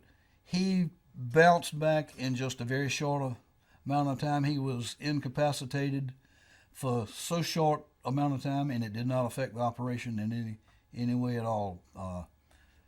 Denver always did a good job. He was more of a perfectionist. When his platoon and his men were in the field, you knew they were ready, because he didn't take their word. He checked a man for man to make sure they had every item of equipment they were supposed to be carrying, and I was always confident and that Denver was prepared for any operation we ever went on. Prior to the meeting or get together in Michigan, as I stated, I was very distrustful. I had been burnt a couple of times, and I didn't want to go through it again. I wanted no part of the project. After getting together in Michigan, I turned around. I still had my distrust, but as I have come along and moved along with this project and participated in some of the interviews, the depositions, to get together, not most, but all of my fears and doubts have been pushed aside. I've looked at the dedication and the honesty of the individuals involved in putting this program on, and they have erased any doubts I may have had prior to becoming involved. I'm 100% satisfied with what they're doing, and I don't think there's any intent at all to deceive me or any of the other guys as to what the end results will be when this project is completed. In a minute or less, we discussed there will be anomalies that we won't be able to come into touch with. How do you see the documentary bringing those anomalies forward so that the audience can make a decision? I'm hoping that when this documentary is complete, that the goal of it, or we will accomplish the goal of portraying to the public the truth and the unjust treatment that we received in the hands of CNN. Not everyone will believe it, but I'm hoping that the general public realizes that the media isn't always fair, that they're seldom fair, and that this will show the truth about the operation, and just give credit to the men that were on the operation that they should have received years ago. I was fortunate enough to command 15 of the bravest men that have ever put on a uniform, and I'm a better man today because I did have the opportunity to serve with these guys. Every one of them was a professional. They were great in their own way, but they were all tremendous individuals, and I consider them all friends, true friends today, and I'm proud to have had the opportunity to not only have served my country when they needed me, but to have served with these individuals. We were talking the different styles between you and Van Buskerk, and some of the difficulties there, and that you maybe need to get together and sit down and talk about it. But how did you? You were mentioning something about the Montagnards, and that when you lost them, you cared about them and things like that. Let's go ahead and start with that, and then I want to finish up with a quote that we got.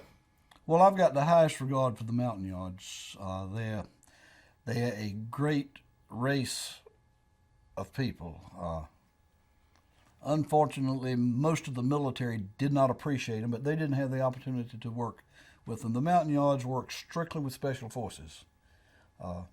Special Forces love them, and they love the Special Forces. A Montagnard didn't come into your group and immediately trust you. You had to earn the trust. But once one of them did gain your trust, he would die for you. He would walk through fire for you. They're just a good people, and I mean, from the results that we have got from the ones that we have been fortunate enough to bring into the United States, they're all doing well. They're creating a good, much better life for them here. Shows the type of people they are. They have unlimited talents. And if they had just had just a portion of the resources that the American people had, it's no telling what they could accomplish. I mean, they're master craftsmen with their hands, and I mean, they can build anything out of nothing. They're great people. And, today I have just as much affection for them now as I did then. I'm just sorry I can't do more for them and contribute more to these projects than I do, because I still love them to death. They're in my heart and mind constantly. Think we'll find one? We've been looking for a while from Pontoon. I would like to think that one day we might find one that served with me on Tailwind. I would love to find Cooch, because Cooch was something special. I can't put it into words. I don't know what it was, but Cooch really was something special. I think the possibility of finding one that served with us on Tailwind, I've got about as much chance of finding one as I have of winning the lottery, but I'll never give up hope. Now, I know there are some in the country that I served with on previous tours. I've already met them and I've talked with them. Hopefully, in some of the other groups that have come over since then and that are coming over in the future, maybe it will be more. But it's my feelings that any of them, when the communists took over South Vietnam, any mountain yards that were left, particularly ones that worked with SOG, but even special forces, they were killed on the spot if they weren't able to escape. They have these refugees camps. The Lutheran Church out of Raleigh is very instrumental in sending them help, getting them help, and even getting them to the United States. But statistics show that only less than a third of the millions of dollars that the Lutheran Church provides for them actually get down to the mountain yard level. It's siphoned off by the Vietnamese as it goes through channels. And unfortunately, our political leaders are more concerned with their political dealings with the Vietnamese than the mountain yards. Well, the Vietnamese, I don't have no idea about their population, but they probably outnumber the mountain yard thousands to one. At one time there was about 5 million mountain yards spread throughout all of Vietnam. I don't know what the figure is now, but they say it's less than 500,000, which they're slowly dying off. The Vietnamese don't let them marry. They don't let them own property anymore, and they just would like to see the mountain yards completely die off. In considering our proposed trip to Vietnam to not only talk with some of the mountain yards, but with members of the NVA 559th Transportation, I think there's a good possibility we might be able to locate some of the 559th. I don't have a whole lot of high hopes of locating it in the mountain yards, but as long as the possibility exists, I think to add to this documentary, it would be very, very beneficial. I don't hold a whole lot of hope. I think possibly we can meet with some of the North Vietnamese if they're willing, and if we can get the proper paperwork that will allow us to get out in the country. I know years back, individuals that went to Vietnam, the Vietnamese did not want them to get off of the paved road and indulge in any kind of relationship or conversation with the mountain yards. Now, whether that has changed or not, I don't know. There are people that work with the yards that go back and they go into these refugee camps that talk with the yards, but I suspect they are strongly supervised, and feel like there's always Vietnamese government officials present to make sure nothing is exchanged or talked about that they don't want. If we could find one of the diaries from the information that was gathered at the base camp, or bring back a flag, do you think that has any significance to the North Vietnamese as far as the combatants that you would meet with from the 559? If we were able to locate some of the documents, especially a diary or the personal belongings of an individual, and we took that back, it might have some meaning with the North Vietnamese. As far as the flags that we have, that was just a standard flag that flew over most of the camps. There's probably hundreds of authentic flags that are identical. If you laid them all out in a row, you wouldn't be able to tell one from the other. Plus, on the market now, we've got all of these collectors and people that sell the souvenirs and the supposedly North Vietnamese trophies that had been captured, the get-out-of-jail cards that we used to carry and stuff like that. They make them by the dozen, and they turn them out, and you can get on the internet or buy some of these magazines like Soldier of Fortune or Vietnam magazine, and you can find these flags, so they're available. I don't think a flag like we have in our possession would carry a whole lot of weight. I've got one of the flags that came out of the base camp. It was flying at the base camp, and I don't know how I ended up with it, but I do happen to have one. But like I say, there's hundreds, thousands of them. Every unit in Vietnam had a footlocker full of them. But if we could get our hands on a diary, something personal, and take back, it might have a lot of influence with the Vietnamese government, the communist government. You led your men 35 years ago on this mission. Are you still leading them today? I think Robert Van Buskerk was fairly eloquent when he says the Battle of Tailwind is still going on. How do you feel about leading them 35 years later? I'm honored that the men that I was fortunate enough to lead on Tailwind, they still have the confidence in me to come to me and ask advice about, well, in particular, this documentary. Maybe they put too much faith in the way I feel about it or my advice, but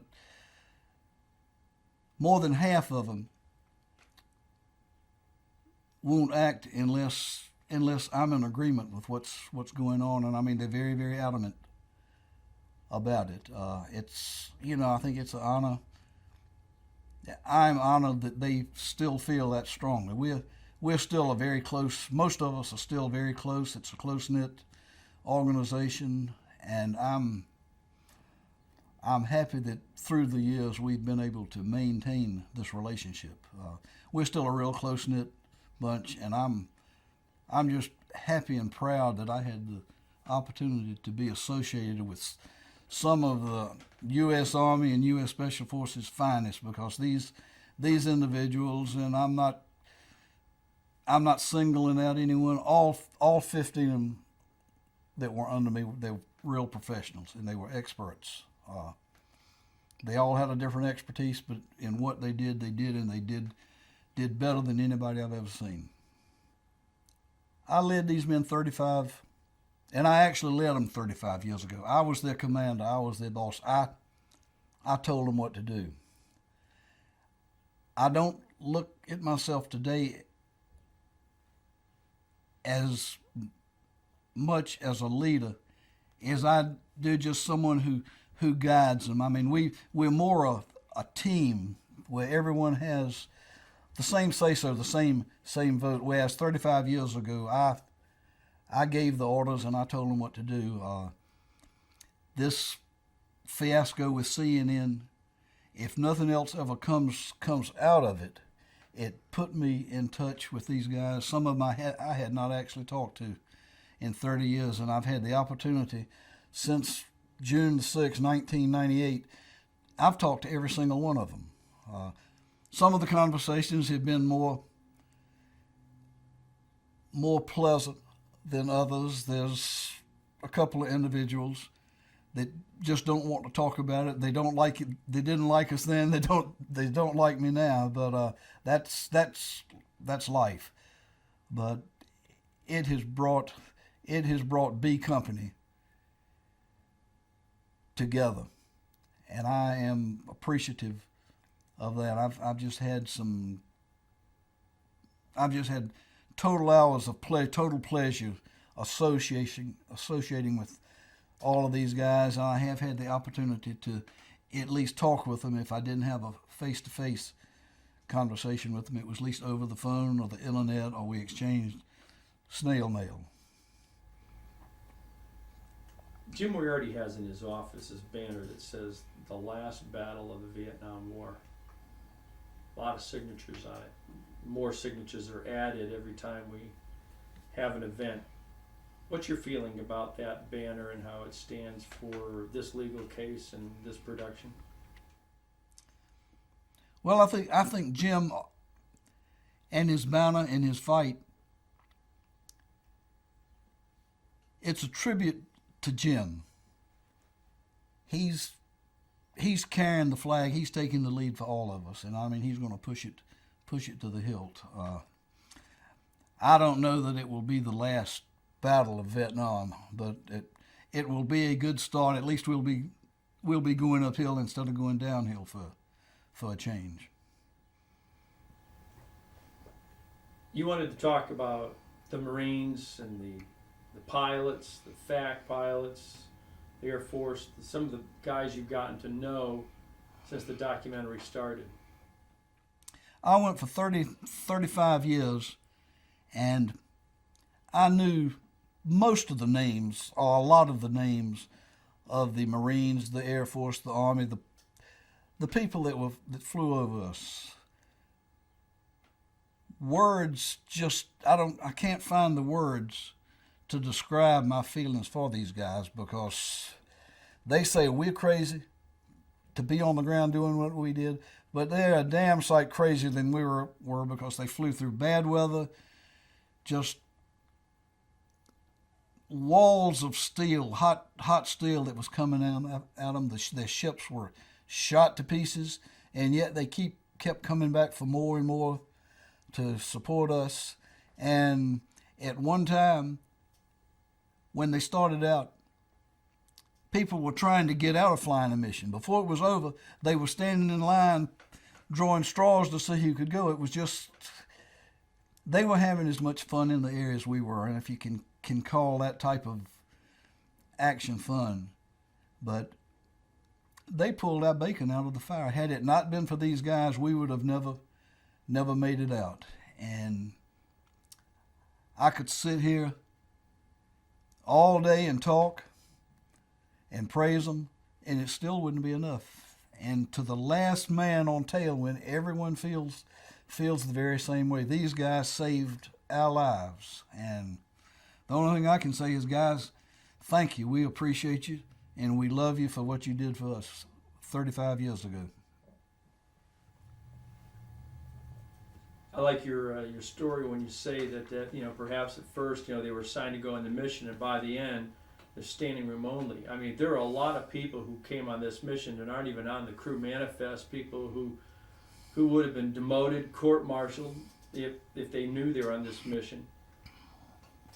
Could it possibly be that because this was a real stand-up fight that people wanted to get involved in it, especially those Marines who normally, they don't even get to see the enemy. I mean, Tom Stump, all his 100 and some odd missions, only sees the enemy twice, and this time he said that it was literally a target-rich environment. I mean, it's what you think war is going to be, and it was one of those battles that actually was closer to what these guys perhaps thought war was. How do you react to that? As far as it's a big stand-up fight, and I got to be a part of it. I've been told that some of the flight people slipped on the aircraft just to go out, not because they wanted a medal. They just wanted to be, I think, to be a part of the operation, to say I was a part of the operation, because it was a big deal. It was one of the first and most successful joint service operations, because I think we used everybody but the Navy. And if we'd have had a river, we'd have sailed a battleship up there to help us out. But I've heard such heroic tales about these guys, and about them slipping on the ship and hiding, and risking not only, who cares about a court-martial? I mean, they're a dime a dozen, but they were risking their lives just to go out and do whatever they could to assist us on the ground. And it's amazing that members from a sister service would want to go out and help a dumb grunt on the ground who goes out and gets themselves in the predicament that we got ourselves in. I mean, I think it's great. I really do. And these guys, they're all just tremendous individuals, and it's I'm proud to have met most of them, or met a good portion of the ones who gave us the support that saved our lives.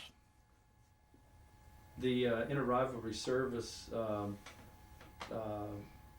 comments and banter still continues. So I have to ask you, between the Marines and the Air Force and the Army and Special Forces, who's best? Well, there's no doubt about who's best. Special Forces, it's the best thing going. There's always been an intense, friendly, but very intense rivalry between the Marines and the Special Forces. Marines are tough. I mean, we've always agreed that, and at the Army Institute, they conducted a service. These guys are so tough. How do you kill them? And finally, after years of research, they came up with the best way to kill a Marine is when he's drinking water in the morning, slam the toilet seat on his head.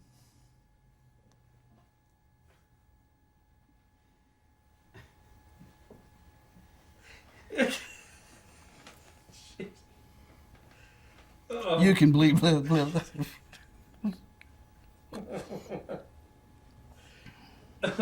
Did that audio come through loud and clear?